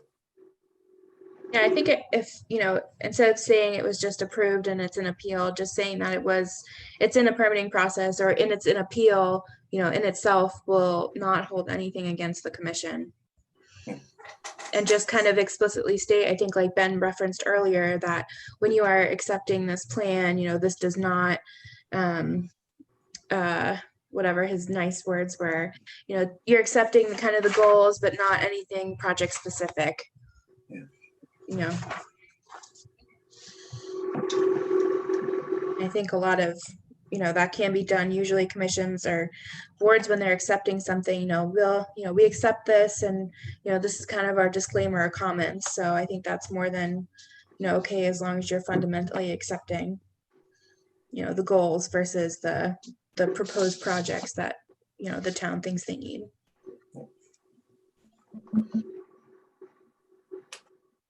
So Sarah, you have your consultant through the end of June? Yes. All right, so you have a little time to wordsmith the document. Melissa can reach out to town council, and you know, we can see if you have a revised document, if we can find a date when we can all meet as a quorum and maybe take care of this before you run out of runway. Great, sounds good. Thank you. We'll at least try to attempt to do that. Okay. All right, anything else on this this topic? Okay, thank you, Sarah. Thank you so much. Thank you, Sarah. Thanks. Okay, moving on, we have review and acceptance of the conservation restriction at 0 Furman Ave. So this we kind of discussed quite a few months ago. At this point, this is where they had the wrong parcel and book and page and all that fun stuff. So over the last couple months, we've kind of finalized the CR. We kind of know this is kind of a useless parcel, but I verified that a baseline survey isn't going to be needed for this property, so there's no funds that we'll need to expend kind of for this property. It is surrounded by that DCR land, so theoretically there's not going to be any need for removal of trees. Any trees that would probably need to removed would be in the right of way anyways. So it's required by the planning board decision, even though we kind of gave our comments that it's kind of useless, wet piece of land. But we're kind of here. The CR was approved for signatures by EEA. So this is kind of the final version, unless you guys had any comments. It's very straightforward, very simple. I kind of just made sure the standard language was included and all the references were correct. But we can't really sign it anyways because we're not together, because it needs to be notarized. So it doesn't really need to be approved this meeting, but at least get it back on the agenda and start discussing about it. Anybody have any comments? Yeah, just sort of a general comment. I don't know that it's any kind of roadblock or anything, but the baseline survey, just don't want to make sure we don't get a second dump, Yeah. So I know it's not a vast tract of land. I remember it being about 7.5 acres, something like that. I know there's no building on it, so there's not going to be like a 21E or anything like that. I don't believe. The baseline survey, well, it costs some money. What it does do is somebody sort of gives it a good walkthrough anyhow. Right. Again, I don't want to, it's still a very generous gift that they're giving us, and it's much appreciated. And I'm not trying to put any roadblocks up. I just, No, and I do remember talking with the woman who was orchestrating the CR, and they were willing to, if we needed a baseline, kind of to discuss the monetary aspect of it. I don't think it's their intention to burden us with financial things if something does kind of arise in this sort of question. So if there's something maybe that I could work out as an in-between, maybe not like a full blown out baseline survey, but kind of something that maybe the owners are willing to give us to say, this is kind of what the outlay of the land is like right now. I think that would be helpful, and it's not much of a financial stressor on them either, because I think, like you said, it's not a whole lot of money. So yeah. So I think that's something that I can reach back out to them again, and kind of pick up that conversation, because I know it's been quite a while since we brought that one up. Yeah. This again, as it says, it's a conservation restriction. They're not giving us the land, right? This is CR here, right? I think the I thought they were giving it to us for some reason. I had that distant recollection during the meeting. I thought they said they were going to. I thought they were giving it to the town under the care and control of the Concom, but. Yeah. But then why would we need a CR? Belt and suspenders. Because it's a requirement of the. Yeah. If it's gonna be to the town, then why would we have that section about? That's the thing Aldo talked about. What's the term he used? Merger or whatever. Merger doctrine.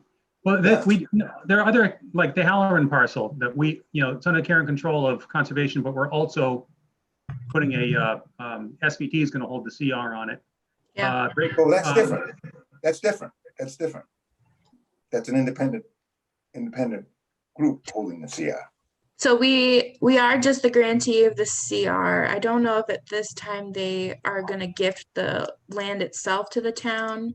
Well, it's only 1.7 acres. It's small. Yeah, it's only a small piece. Yeah, that was the other thing we talked about. I'm sorry, I'm confused. I'm thinking of a totally different parcel. I'm sorry. I'm thinking of the 7.5 acres that abuts Breakneck Hill. Oh, yeah. No, that's different. Yeah. Right. Yeah, okay.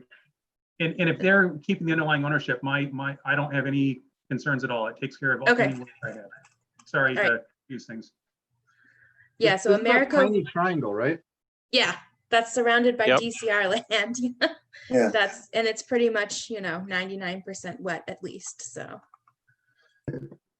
But the town's gonna own it, and we're gonna have a CR on it. No, just the CR. So you are right, Carl. So the grantor is going to stay Marico Real Estate Company. I mean, maybe they'll sell it in the future, but I don't think that's part of this process. And then the town of Southborough Concom is the grantee. Okay. Yeah, so it's a 1.739 acre parcel. Yeah. It's more of a pain in the neck than it. Right. So it's going to be like, oh, that looks nice, Yeah, we have to go check it out every once in a while. I mean, Yeah. Right on your way into Framingham. Yep, it's about Yeah. 5 feet away. Oh, boy. Make sure Trails plans a whole network in there. Yeah, I don't think that'll be We happening. make it unless you trails for boardwalk kindergarten over the kids. whole thing. We'll make kindergarten trails. You can Okay, so puddle hop. Melissa, what action do we have to take on this? If you want to accept the grant of the conservation restriction now, you can, and we can just sign it, you know, once we all get back together, because it does have to be signed and notarized, which I'm a notary, so that's not a problem. And then it gets sent to the selectmen. So if you want to accept it, and you know, we can sign it later at least, so it goes to the next step. You know, that's one thing that might help kind of move this along. This will have to go to the state too to get approved. Yeah. Well, it's already gotten pretty much approved for local signatures, so Yeah. that means it's all set to go. The final step is just the 2 signatures from the town, and then the Secretary of State signs it, and then it gets recorded. Okay, it gets reviewed at the state. Yeah. Okay. Right. Is there any reason to have any further discussion on this? It seems pretty straightforward. Yep. All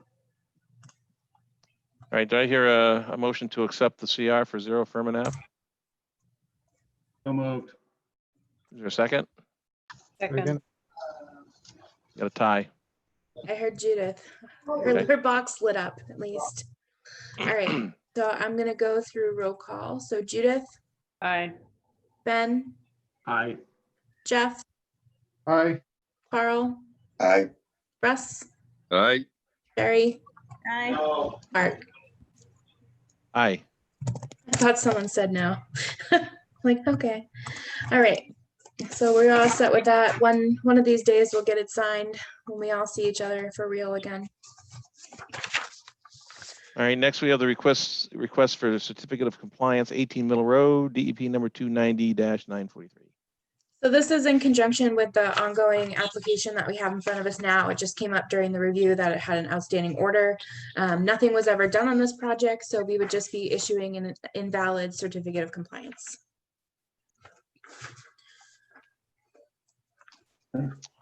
Okay. So do I hear a motion to issue a certificate of compliance for 18 Middle Road? For work that never happened? To clear it off the county deed book? So moved. Second? Second. Judith, Aye. Ben, Aye. Jeff, Aye. Carl, Aye. Russ, Aye. Barry, Aye. Mark. Aye. Can I ask a question on that? So when that original order had findings and it came through the commission, it seemed to be more strict than the new NOI we have in front of us. Is there a way we could revise or request the new NOI be just as strict as the order that was originally submitted? For the one we just issued the invalid for? Yeah, that So one I- talks about like no structures within the 25 or the 50-foot buffer zones. And then there's another thing.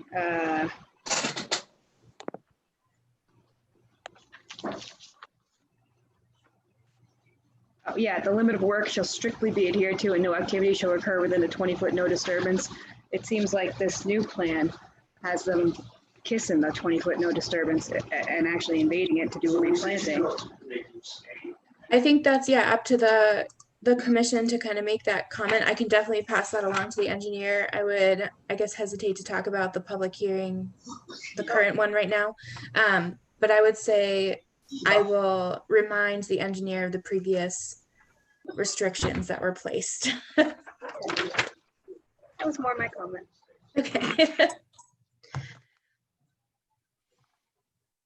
Okay. Okay, Melissa, you have an update on Chestnut Hill Farm Trails.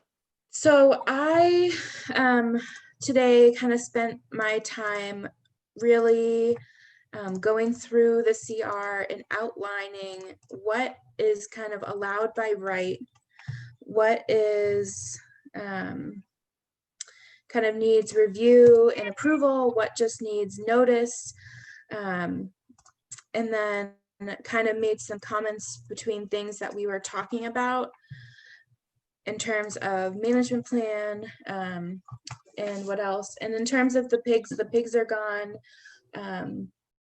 And I think that, you know, when we talk to trustees next, we should really have kind of a good stance of kind of what we're looking for, kind of moving forward.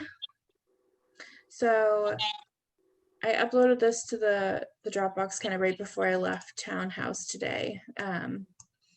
So this was kind of my lovely project for the day. So you can kind of see, let me try and make this a little bit smaller. So I put kind of allowed by right, which required no notice of or approval from the commission. And then subsections of within the farm stand area and within the whole property. And then subsequent sections talking about explicitly prohibited uses, and then allowed with notice, with the definition of what notice is, and then allowed with notice and approval, because there's a couple tricky ones that says just notice, which kind of still requires an approval, but the timelines are slightly different. So, you know, kind of the allowed by right, no notice or approval, you know, it's pretty clear for the most part. I think the only real comment that I had in terms of number 5 here, and that's really relating back to the management plan of how do we know kind of when that 51% or more is being sold at the farm stand. So maybe some sort of yearly plan or yearly report might be helpful to the commission to kind of keep for their records to say, okay, you know, in 2020, they were, you know, in compliance with these actions. And this would be submitted by the trustees. And then also just some comments and where there are places that kind of have things that aren't actually approved by right. So like no Christmas trees or plantings within 600 feet of Chestnut Hill Road unless notice and approval is given. So I think the things that we made a hard stance was kind of the pigs. So I did kind of put a comment, you know, and I looked in the zoning code. So piggeries were kind of kicked out of town on October 7th, 2013 meeting. And this kind of made that definition kind of what it is in the Southborough zoning code that they referenced, and the CR was recorded in 2006. So I think that kind of helps to relate it back to the fact that the piggery definition used in the CR would not relate to the zoning code because it you know, didn't exist and is no longer accepted anyways, and that is included, you know, in the farm definition as well. So this kind of just gave a, you know, comments, things to think about. You know, I know the fencing came up at the last meeting, and that is under allowed with notice, and notice entails that the trustees have to notify us within 2 days of a posted meeting with a quorum, and we have 45 days from their notice to issue kind of, you know, our decision that their action is within the purpose of the CR. So it's kind of an approval, but approval actually requires, well, I guess it's kind of the same thing. I thought it was a little bit backwards. I thought it was 45 days before, but it's kind of the same process, but they might think it's different, I think is what they're getting to. But the site pervious fencing, I think, could easily be included and kind of accepted as an activity, you know, with prior notice, if it was outlined more clearly in the management plan of where they use the site pervious fencing, you know, for herding and the rotations, because they do move quite often throughout the farm. So that's something to think about. And then another thing I brought up in the past, there's been a lot of kind of back and forth about horse and horseback riding. And one question that I know they've had, at least since I've been there, that they've kind of toyed with is if having pony rides during like their season festivals would be allowed because it's in the farm stand area. And then I think in the management plan to kind of also add to the piggery, having a list of types of animals found on the farm should be included. And I think that kind of will easily outlay kind of what our accepted uses are. You know, if we say there's goats and there's sheep, well, then that kind of says, well, no, in your farm plan or your management plan, there aren't pigs listed, you know, so you'd have to come to some sort of approval to have those included. And then kind of in terms of that yearly plan, having some sort of trail maintenance, you know, how often are you looking to make sure that the blazes are visible and what do you do for maintenance? I think will kind of help in terms of there's kind of this questionability of have the trails really moved? Have they created new trails without us, you know, being notified? And then there's just some other things like it in the management plan, it explicitly states that the signs, interpretive signs, will not be greater than 4 inches on any signs.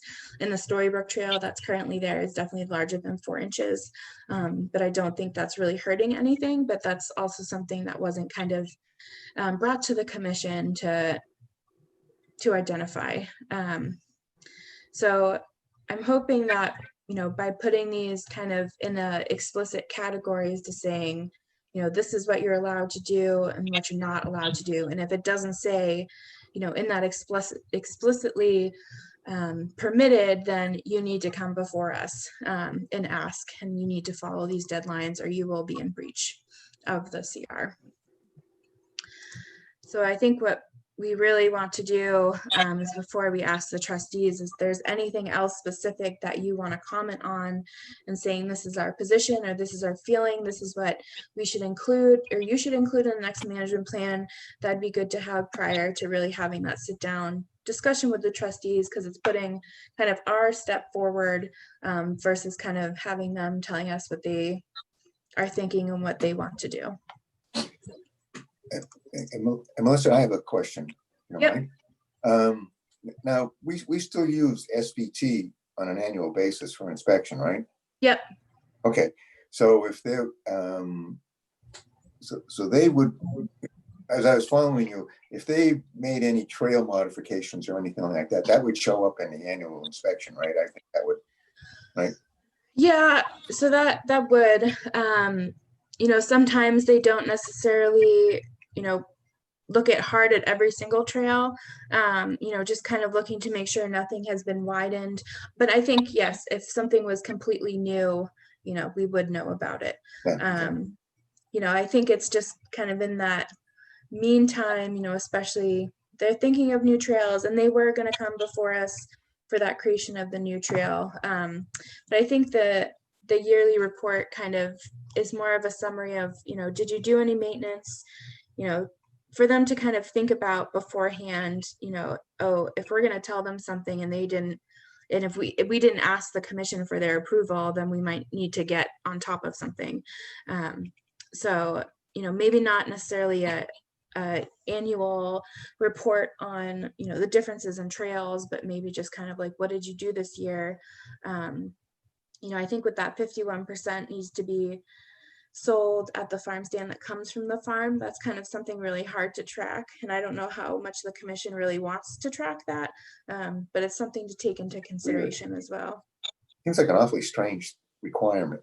Well, I think it wanted over half of the products at the farm stand to be sold that come explicitly from Chestnut Hill Farm. So they don't want them like, oh, we're approving you for this, you know, big 2,000 square foot building to sell things. We don't want it to just be things. We want things that come from the farm. Yeah. Okay. All right. Yeah. Melissa, The management plan, the 2015 management plan, I only had that electronic version of it, of course, but my recollection is it doesn't have, even as an appendix, a trail map. And I'm not talking about, getting a surveyor out there or something, but I think we should have, as part of the management plan, taking the existing conditions plan of the site and having somebody sketch in the trail network and any changes they propose to make over the next 5 years as part of the management plan, just to get it memorialized in writing, because there's some question right now, did some trails move? Well, we don't have an actual hard and fast record of what existed in 2015, so it's tough to say.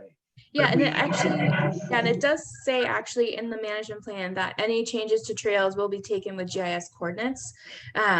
So I'm hoping that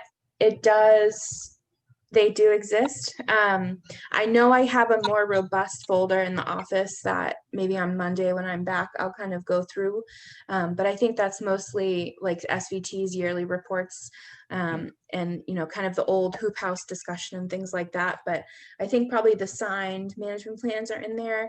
So I'll see, if there's kind of the official trail map that went along with that. Yeah, because I didn't see anything in the management plan, see Appendix A for a trail map or, anything like that. So I suspect there might not be one. Yeah. So if that is the case, I would ask them, and I'm not asking them to, devote thousands of dollars to this, just some, in my mind, just somebody knowledgeable of the site, right, spending an hour sketching on the trail network so we know, sort of the connectivity and roughly where it is. Okay. Yeah, I think I had the same problem, Ben, although I vaguely remember figure 3 being referenced as a trail map, but in my view, it wasn't a trail map. It was some sort of boundary. Showing the different fields, but not necessarily the paths through them. Yeah. I mean, I agree with Ben, and I think, the other thing I think will be useful to have on the baseline trail map and where they are now is explicitly which trails are restricted during the farm, like the summer months or whatever the terminology is, because I know in the I guess in the management plan it does say that, is it December to March, November or something, yeah. November, March, anyone can walk anywhere on that property. Well, that's a bit, to me, that feels a bit loosey-goosey,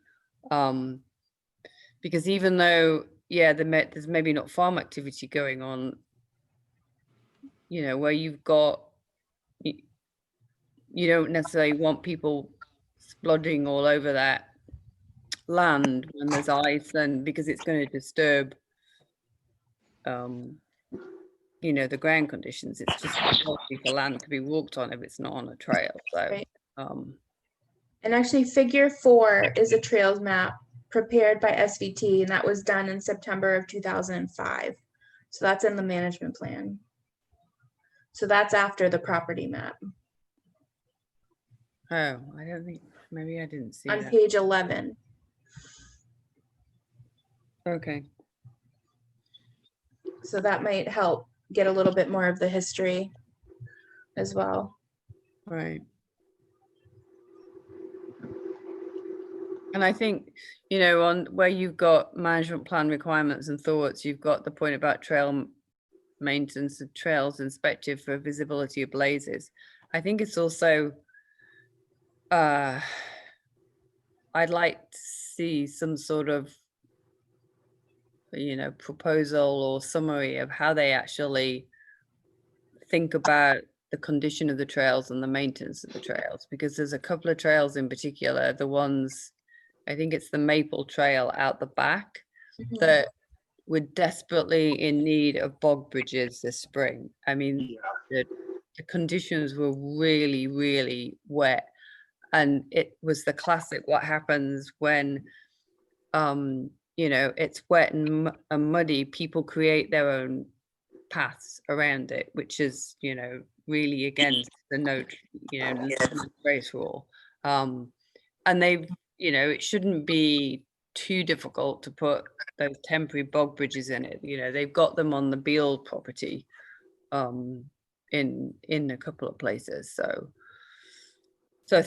things like that, and also just, you know, what's their SOP for removing blowdowns, because there were a number of paths that were, you know, blocked by some pretty big trees. When we were out there, I actually had Keith move a couple of them, but two of them were so big that even he and I, you know, jointly couldn't move them. So, and that's all we need is, you know, someone falling over and breaking a leg or something, and then it just, you know, puts the property into disrepute.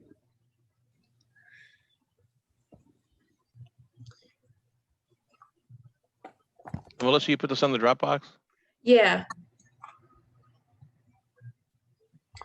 Oh, looks like you did a very nice summary. Yeah. It's a lot of cutting and pasting. But, you know, I think there's a couple points that we've brought up pretty explicitly over the last couple months in terms of this, you know, whether it's trail closure, you know, or just different uses. And it's, you know, it's very clear once you kind of put it in this kind of format, you know, kind of at the end where it says just anything that's not explicitly prohibited, you need notice and approval from the Conservation Commission. You know, and if we kind of make our stance, well, what's not explicitly permitted, you know, is kind of those pigs and just kind of, you know, trail changes and just, you know, I guess activities that are out of the norm for what they're used to for the, you know, the last 10 years that they've been there. So you know, I think it's important also to call out the differences, you know, for even though the notice and approval, you know, notice and approval are two separate things, you know, it has pretty much the same deadline, and they both kind of end in a sort of approval or agreement that it falls within the purposes of the CR. You know, and I think some things will kind of hash out as they come up, you know, but in the meantime, if there's any specific, you know, aspects of this document, or as you're looking through and you know, you look at that specific use and you say, oh, you know, we should really specify kind of what we're thinking, or kind of, you know, if it's a little wishy-washy, then we should kind of give a hard opinion on that, and whether we, you know, put something like this out, you know, to the trustees and say, we explicitly think that, you know, pigs are not allowed, you know, they don't fall within the purpose of the CR, then, you know, that's what it is going forward. But I think having that on some sort of record will help to clear up any confusion if this, you know, tries to happen again in the next couple of years. Okay. You else have any comments? The question, I guess, that Melissa listed about an annual report on the maintenance. I don't know if we need like a report on all the maintenance that was done, but I think it would be nice to just sort of put that there's going to be an annual, you know, either presentation or discussion, just to go over what's new, so that at least once a year they're coming in front of us to, you know, talk about what's going on. Yeah, and that's something that maybe we could work more into the management plan, you know, and saying that, you know, every, you know, January or something, the trustees come to the Concom and just say, hey, what are you thinking for this year? You know, how was your year last year? You know, kind of following on, you know, it's kind of the golf course is different in that the management plan needs to kind of be reviewed every year. But since the CR says every 5 years for this, I think it'd be good in between those 5 years to really get that relationship kind of growing more closely than it has been in the past. So maybe we can kind of cut down some of these issues we've been having in the last couple months. I couldn't agree more. I think it's a great idea to have them come into a meeting once a year, just to try to reestablish some sort of, you know, routine contact. You know, just Also, saying. just a quick question. Does any of this entail trying to change the CR? No, Oh, good, okay. all right. No, so, there's always some kind of discrepancy in opinions when it comes to CR. So, it's kind of like with the hoop houses, it's up to the commission to, kind of, what's the word I'm looking for? Determine what, is valid or is not valid for the confines of the CR. So I think if there's something where you can think either way, if we can put a stop to that now and say, like with the pigs, it came up. So we're saying no pigs. It doesn't matter what the zoning code definition is. It's, our belief is that a piggery, is the raising of pigs no matter the age or structure. So we're not changing the CR. It's just kind of, okay, taking each use, whether it's prohibited or allowed, and saying, is there anything that could be taken a different way, or could be kind of tested? So we're just clarifying our view. Yeah, I mean, if there's nothing, there's nothing. Some are obviously very explicit and obvious on what they are, but kind of like with number 4 here, horseback riding and their guests are allowed, but not by the general public. So, does this include having pony rides during like their strawberry festival? Because people I've heard have always keep asking if they're going to have, pony rides at Chestnut Hill Farm, for the day. So What about riding the goats? We'll see. Goat rodeo. Yeah, but if it's something, that we know is coming, or something that's happened in the past that's been a discrepancy, like we can have the answers more readily available, and we can tell the trustees versus, kind of maybe having that back and forth and saying, oh, well, maybe not, if we kind of confirm our justification, saying, and give them something, it might create a better and quicker resolution in the long run. Yeah, it's basically providing clarity around the interpretation of the Right. words of the document. Yeah, good. And I think the farm coordinator, who's on the family that's on the farm is also, doing her best to better understand, what the differences are between notice and approval. So, this would greatly benefit her as well. So I think, having a quick reference and going through it, because it can be convoluted looking through all these sections, because it goes back and forth and say, well, this is allowed, but not this, or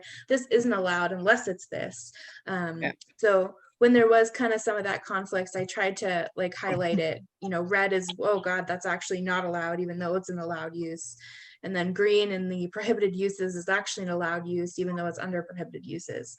So Melissa, were Yeah. you contemplating giving this document to trustees to help them out?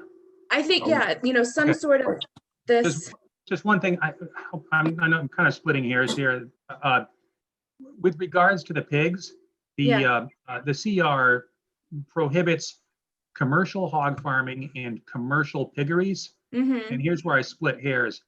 If the farm coordinator wants to have a pet pig for her family, my understanding is that's completely allowed because it's not a commercial pig Right. operation. Or they actually run some fantastic educational programs up there, some after-school programs for the schools or whatever. If they wanted to have a couple of pigs to teach kids about the husbandry of pigs, also allowed, as long as they're not going to be then slaughtered for meat and sold at the farm stand. Yeah, and that's kind of what I put in this comment here. The raising of pigs, regardless of structure, Yeah. if they're going to be sold, falls under the commercial category. Okay. So this definitely isn't the final document. Like, this isn't what I would give them now.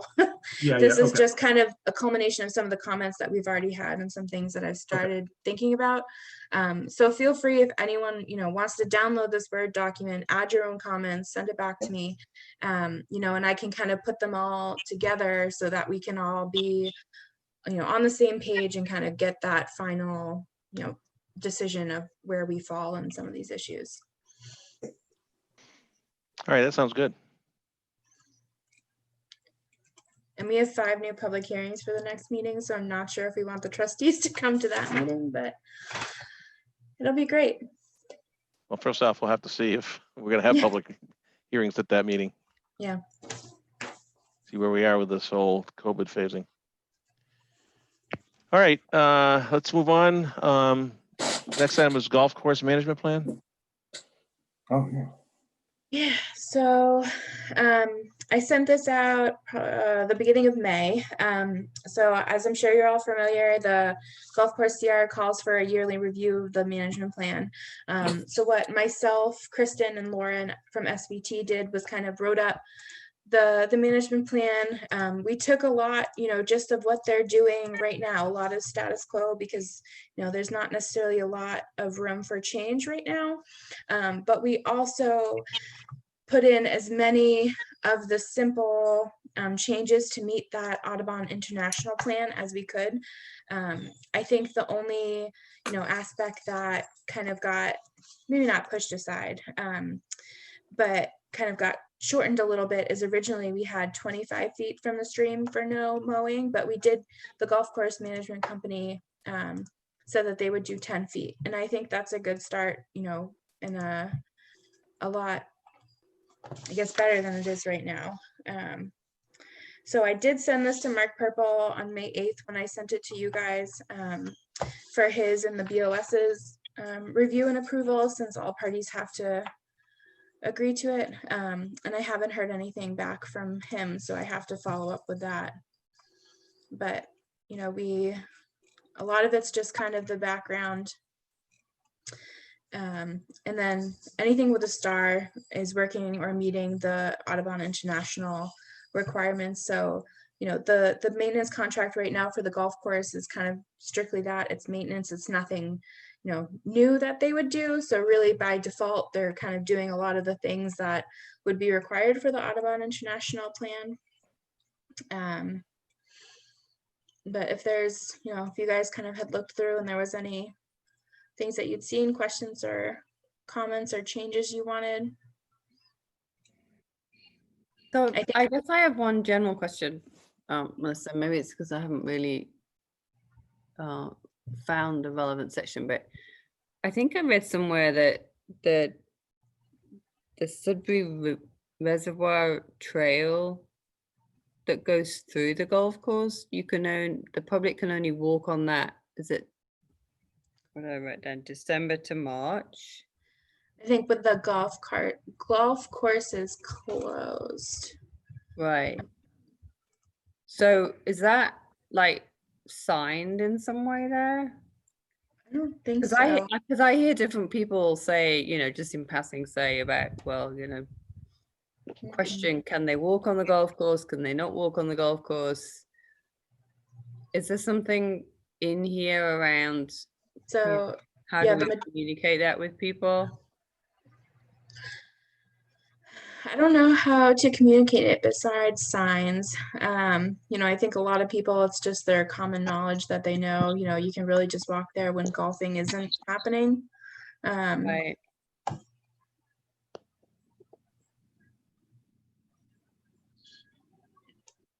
But it's definitely something to think about.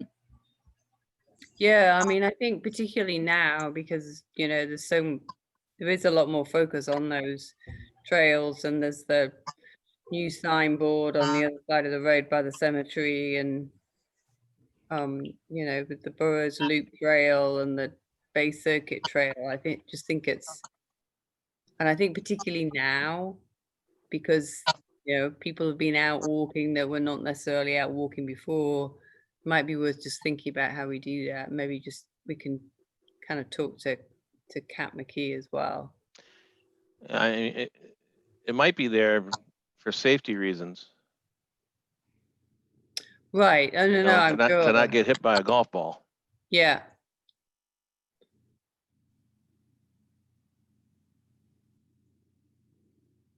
Not everybody is long and straight with their golf shot. But yeah, it'd be worth talking to them about that. Yeah.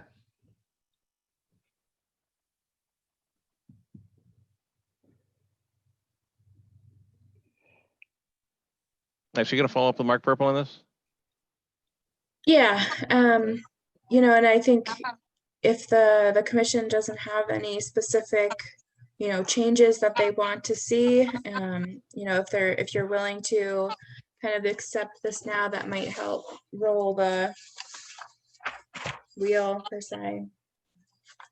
It all looked pretty straightforward to me. especially Yeah. since they're just basically in, golf course mode now. Yep. And I think a lot of these are kind of easier, requirements that we can move towards to get to the Audubon International certification. So to be able to implement this many of them this early, I think is a great start for us as well. Are other members of the commission ready to move this forward, or need more time to look at it, review it? I'm good with it. I reviewed it. It seemed good to me. It was easy to understand. I saw Sherry shake her head no. I'm Did you? saying Oh, I don't need okay. any more time. I'm good. Okay. Darn it, Sherry. So she's saying, no, don't move it forward. She's a lot of reading to do. Okay. All right, then let's go ahead and have somebody make a motion to accept the golf course management plan as written. So moved. So moved. Okay, have a second?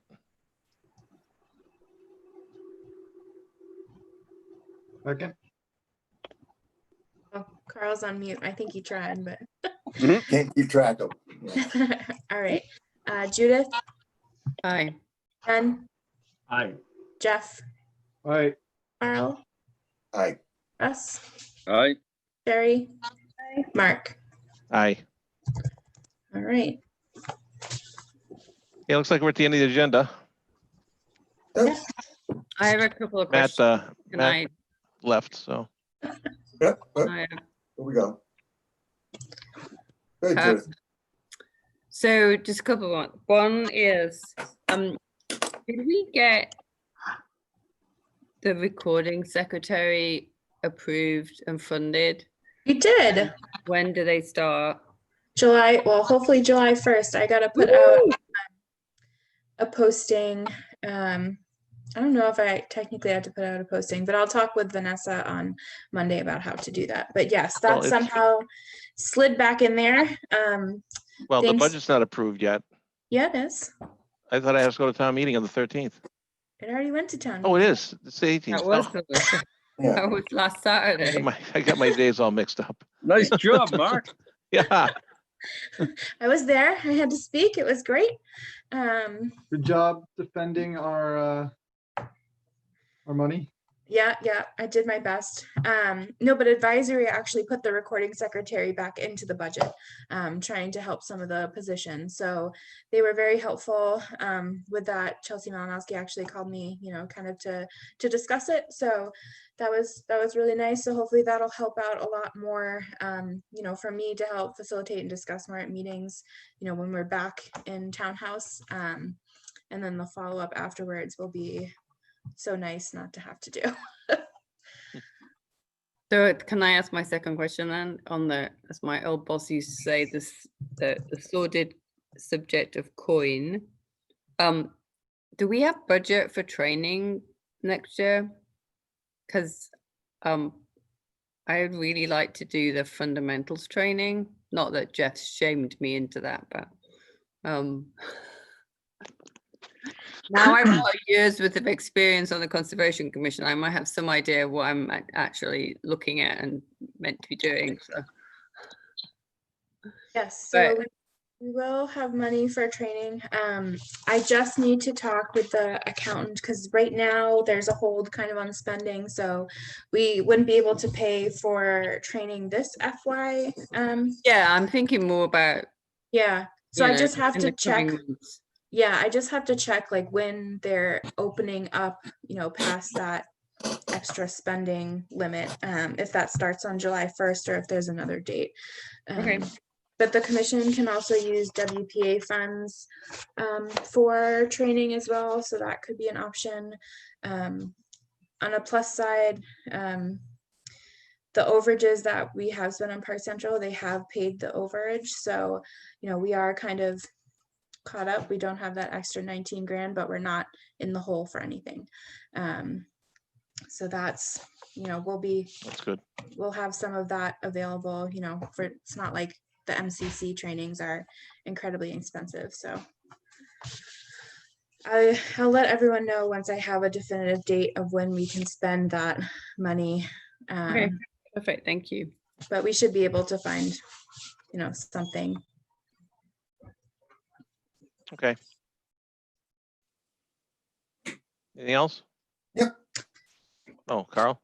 Yeah, I want to talk about my favorite subject here. The dump up on Breakneck Hill. Let's see, I look at this as a liability for the Conservation Commission. If anything goes wrong there, who they're gonna come looking for? It'll be us. And knowing something is wrong there and not doing anything about it begins to get into the neglect region, right? And I kind of, my rule is try not to create any liabilities for myself. And rule number 2 is don't let anybody else create liabilities for you, right? It's a real mess up there, right? I don't know if you, I don't, maybe not everybody knows this, but I was up for reappointment, right? And I looked at the reappointment form and I had 2 choices. I said I could either re-up or I could decline, right? Now I was kind of in favor of declining because I want to get away from this, right? But then I said, well, that's what everybody else has done, right? They run away from it, right? But I didn't want to re-up without, and knowingly re-up with this liability, right? So I did something a little unusual, right? I sent in my form and I conditioned it. And I said, okay, I'm applying for reappointment with the condition that you, that the Board of Selectmen commit to cleaning up the dump by January 1st, right? Now I knew that's going to raise a lot of eyebrows, right? So, they did reappoint me, and I got the letter about that, right? So I checked in on the video to see what was said, right? And what was really surprising was that as part of the discussion, because it came up, of course, right, is that nobody on the Board of Selectmen would even mention the dump.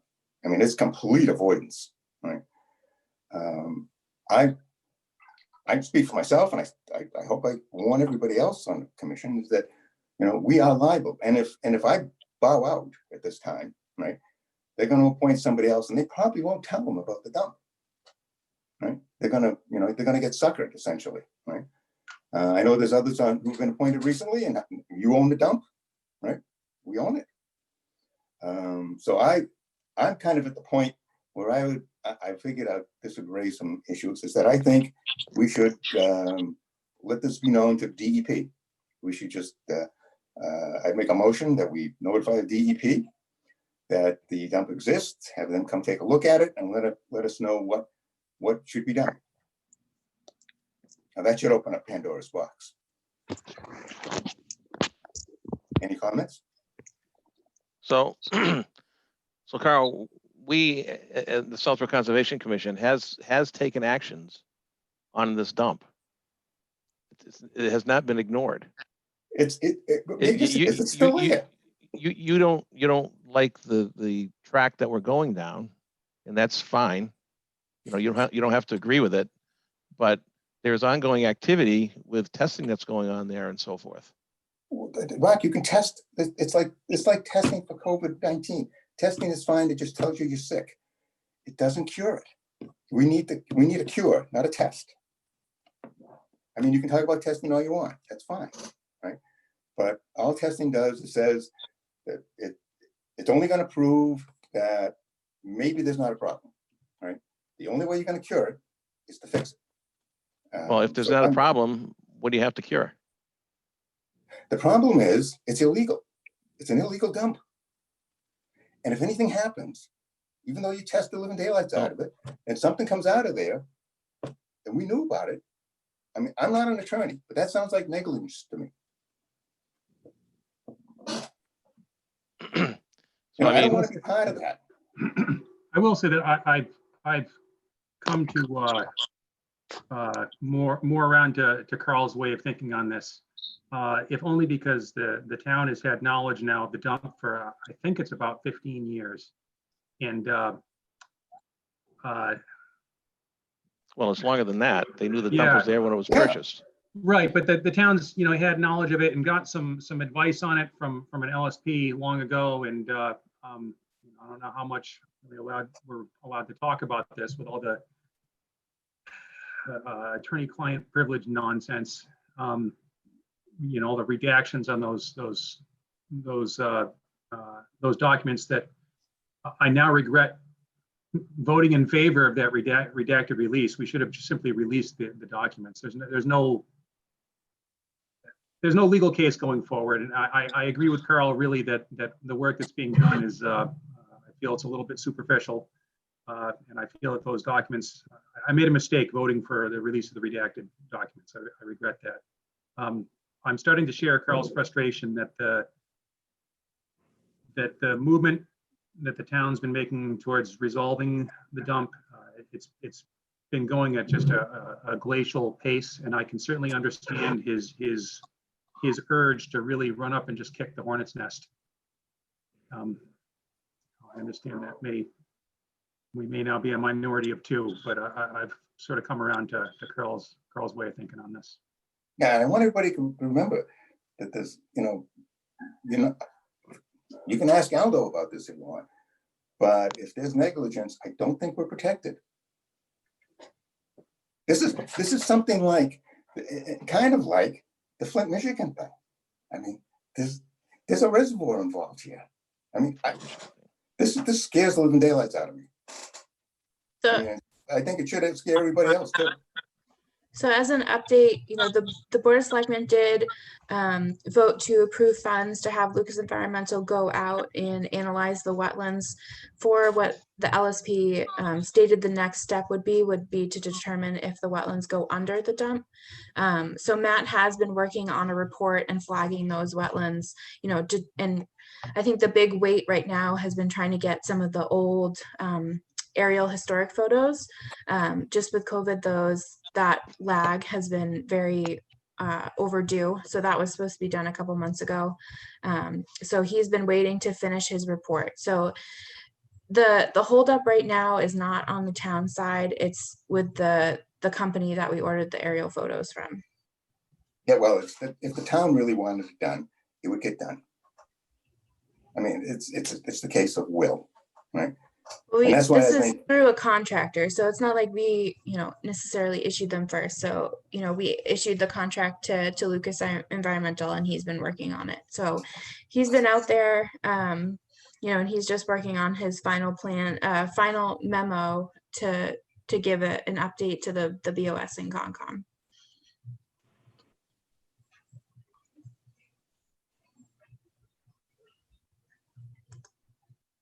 So I'm going to go back to my proposal was that because we can't determine whether or not that you get cleaned up. It's out of that's not our purview. That's a DEP.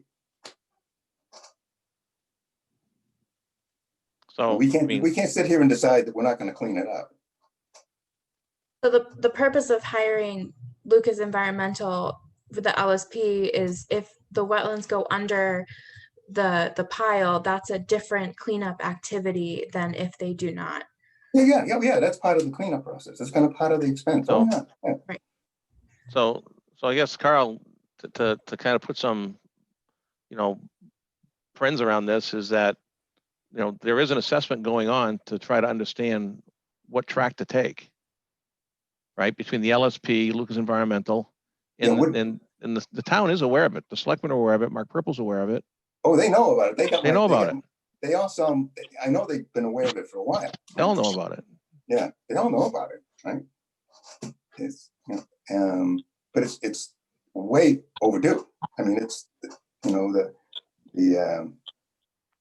it needs to be addressed now. So it's been there since the early '80s. Oh, I know.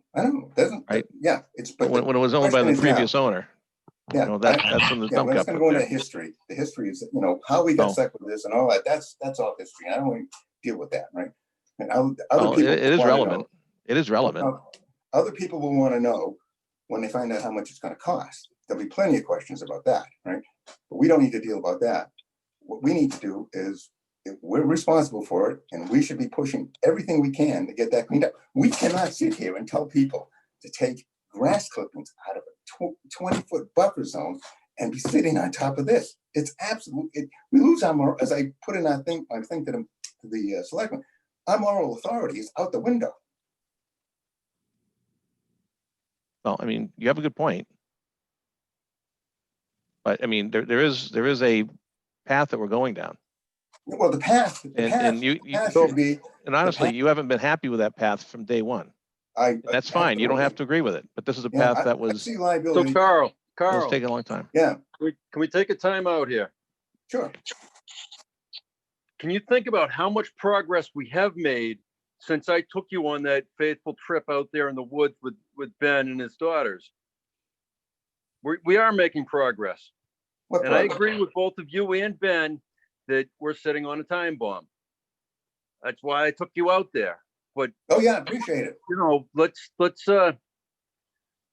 back it down a notch or two. We're making progress. Let's see what can pan out. I mean, yeah. What, Carl, is the path that you imagine would be faster, given that we have contracted to have someone come take a look at it and help us understand what we're looking at? We're not the enforcement agency on this. The selectmen are not the enforcement agency in this. The DEP is. We should ask the DEP, what is the path we should be taking? This is in their bailiwick. We're hiding. And you think that's going through DEP is going to get this done faster? Oh yeah. Ultimately, it will have to be done through DEP. When, you know, assuming a cleanup is going to take place at some point in the future, the DEP Solid Waste Division is going to be involved in that. And I think I understand Carl's point that you know, perhaps studying the, you know, whether the landfill is the dump is in a wetland or an upland almost is moot, because it is what it is, and the cleanup will have to take place either way. You know, addressing it and addressing it sooner rather than later doesn't change the methodology that's ultimately going to have to be used. Yeah. I mean, people already said to me, oh, nobody's going to approve the money for that this year, right? They'll probably want to approve the money for the selectmen. I'm not going to be willing to spend the money. I mean, even if we come up with a plan, they're not going to want to spend the money because we asked them to do it. They're not going to want it. So that's the time to fire back, Carl. No, why wait? I think there's a valid point here that if the wetland goes under, it's a completely different cleanup than if it's not and it's upland. The heavy metals on top are easy. It's all the rest. That's a detail of getting it done. You know, as Ben says, it is what it is. Whatever has to be done has to be done. But it's not. It's a totally different project. Oh yeah, that's true. That's true. That's the implementation. It's the design. It's not the implementation. I'm talking about the will to get it done. Not the implementation.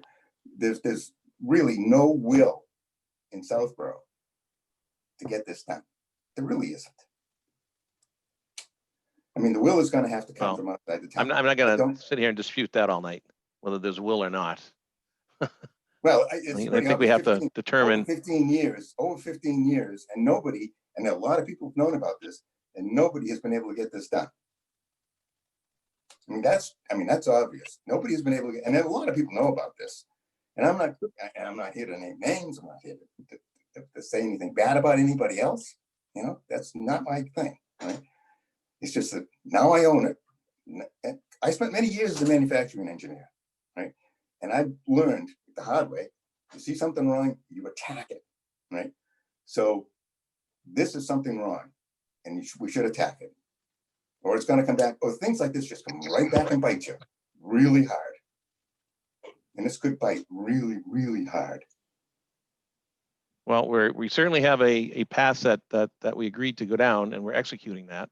No, we don't. We don't have any path. Mark, yes, we haven't talked about this. We haven't talked about this for months. The last two times we talked about this is one is when we took the vote on the on the meeting notes, and the other time we talked about that, you chastised me, and I hate to do this to you. You chastised me for trying to bring town's attention to it. And I did not right do in the that. meeting notes. I did not do that, Harold. You want to read I the did reading not. notes. You did too. No, I did told not. me- Yes, you did. Right. So it's right in the meeting notes. You can read it. Right. I was surprised. I went into the meeting notes. Right. Show me that. So, and I don't want to make this personal, but your point is that you said we had a plan. We don't have a plan. Nobody's come before us with a plan. Have we voted on a plan? Have we voted on a plan? This is going nowhere, honestly. All right, that's fine. So, That's fine. so we've contracted with somebody to go out there and do some flagging and make some assessments and work with the what's the group, Melissa? The LSPC, who has done water testing and so forth out there. And when we get those results back, they'll come back in front of the Conservation Commission. We'll take that information, we'll make an assessment and move forward with that. So you don't want to tell the DEP. You want to continue to hide the thing. I'm not hiding anything. I would think I would think we're responsible for telling the DEP about this. I don't think we can just sit back and wait. We should notify them that we're in this process. We're going to have to notify them sooner or later. And they might be helpful, or they may not. I don't know. No. If you want to make a motion and see if you get support, go ahead. Okay, all right, that's fine. Now remember, when you vote on this, it'll be recorded as to whether or not you want to get the DEP involved, right? So I'm going to make a motion that we self-report and we tell the DEP and ask them for assistance. Before we vote on that, you don't have to if nobody seconds it. Second. Okay. Is anyone intimately familiar with the reporting requirements in these situations? Not in any great detail.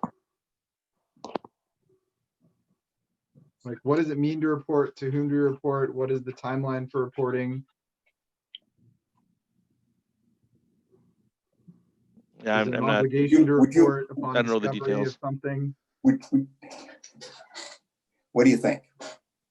I mean, I What do you think think we should do? Now, I think Jeff makes a good point though, because we're voting on something, we're potentially voting on something that we don't know the impact of what we're voting on. I mean, it might well be that, you know, if we self-report to the DEP without actually having a plan, that it puts us back down the snake to where we started from. I mean, I think we probably need, or maybe we can ask Melissa if she can do the due diligence on what are our, you know, obligations in reporting to the DEP.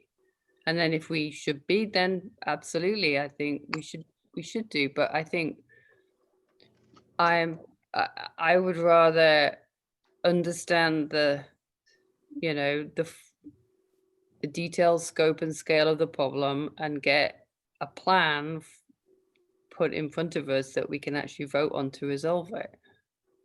And then if we have to report to the DEP, then we'll report to the DEP. Or if Melissa's due diligence says, oh my God, we have a serious issue because we haven't reported, then let's have an emergency meeting and vote to report to the DEP.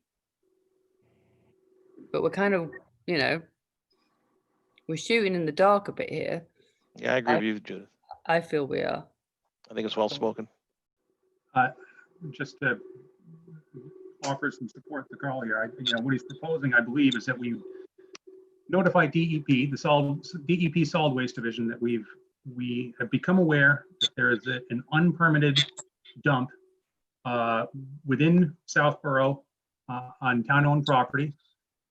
We have taken, the following steps thus far. We've had this testing done, and we want Solid Waste Division to be aware of the existence of this and the efforts that we're making on it so far. And if the DEP feels that our efforts are not strenuous enough, I'm quite confident that they would let us know and give us guidance in no uncertain terms. Yeah, I think we would be obligated. Once we know, we should let them know. Once you know something like this, you should let them know. But if we've known the dump's been there for 18 years and we didn't, no one reported it 18 years ago, isn't that? I They, mean, they may be in a lot of how trouble. do we then explain that away? At least we We can don't- then, We once don't we've want to, had, we don't want to have to explain that. We can let them explain that. That's not our, that's not my requirement. What they did is what they did. You know, I'm not, you know, if we don't want to report it because we don't want people to get in trouble, that's even worse.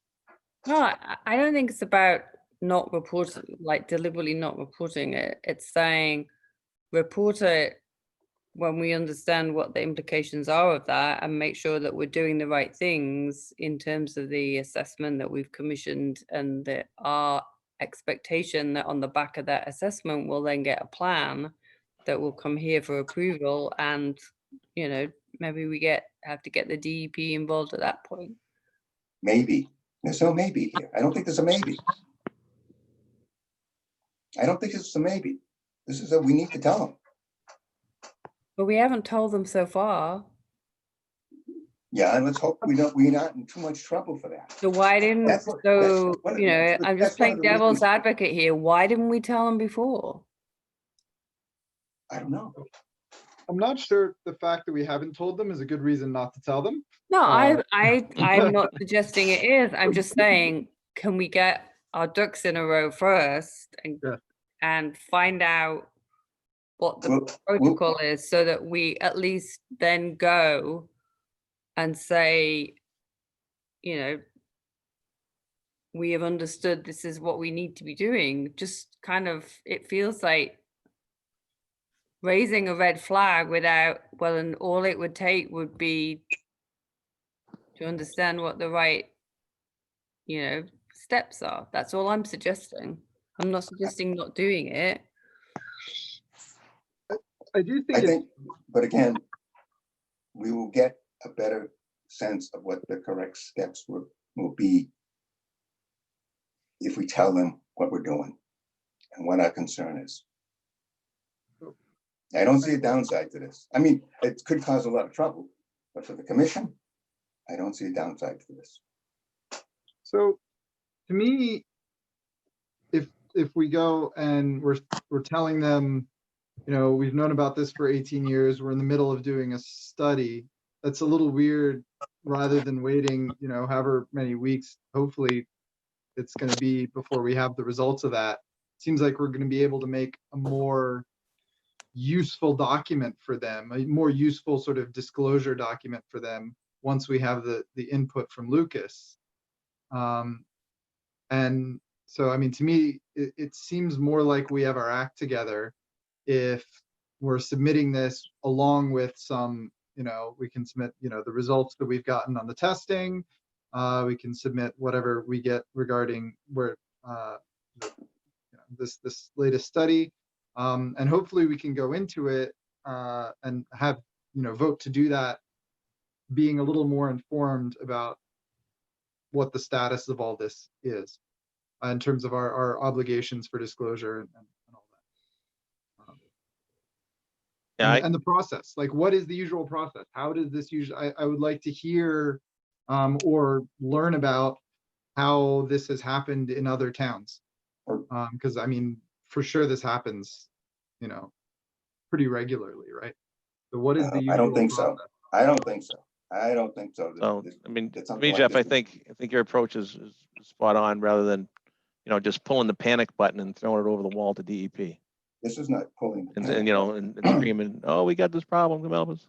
You know, Carl, to be clear, I'm agreeing with you to tell DEP. I totally agree with that. Me But too. let's figure out what that means first. And the right way to do it and the right way to craft the document, what information they would find valuable in that initial you know. So when do you want to tell them? What? When? Well, I first want to hear what the requirements are and hopefully learn a little bit about how it's happened in at least one other place, the process. As it would be nice, depending on the timeline of this study, to include that in this disclosure that we're talking about. Now, if we hear that the timeline to get the results from Lucas is, a year, but I can't imagine that's the case, then, maybe that's not what we want to do. But if that sounds like that's been ongoing for a little while, so hopefully it's not too much further out. Well, I think what Melissa said is, the COVID has caused some delays, as it's caused all kinds of delays everywhere. So I don't know how big a delay that's caused or how big an impact, but sounds like it's been some level of impact. Oh, okay, the choice, I made the motion, it's been seconded. You guys have a choice. You can either vote to tell the DEP or you can vote not to tell the DEP. That's the option. It's a risky vote, I'm telling you. Should I go through roll call? Yeah, we have it seconded, so yeah. So Judith, to vote to notify DEP about the dump. Well, is it a vote to notify DEP immediately about the dump? Right. Immediately. No. Yeah. I don't support that. Okay. Ben? Vote in favor. Aye. Jeff? Abstain.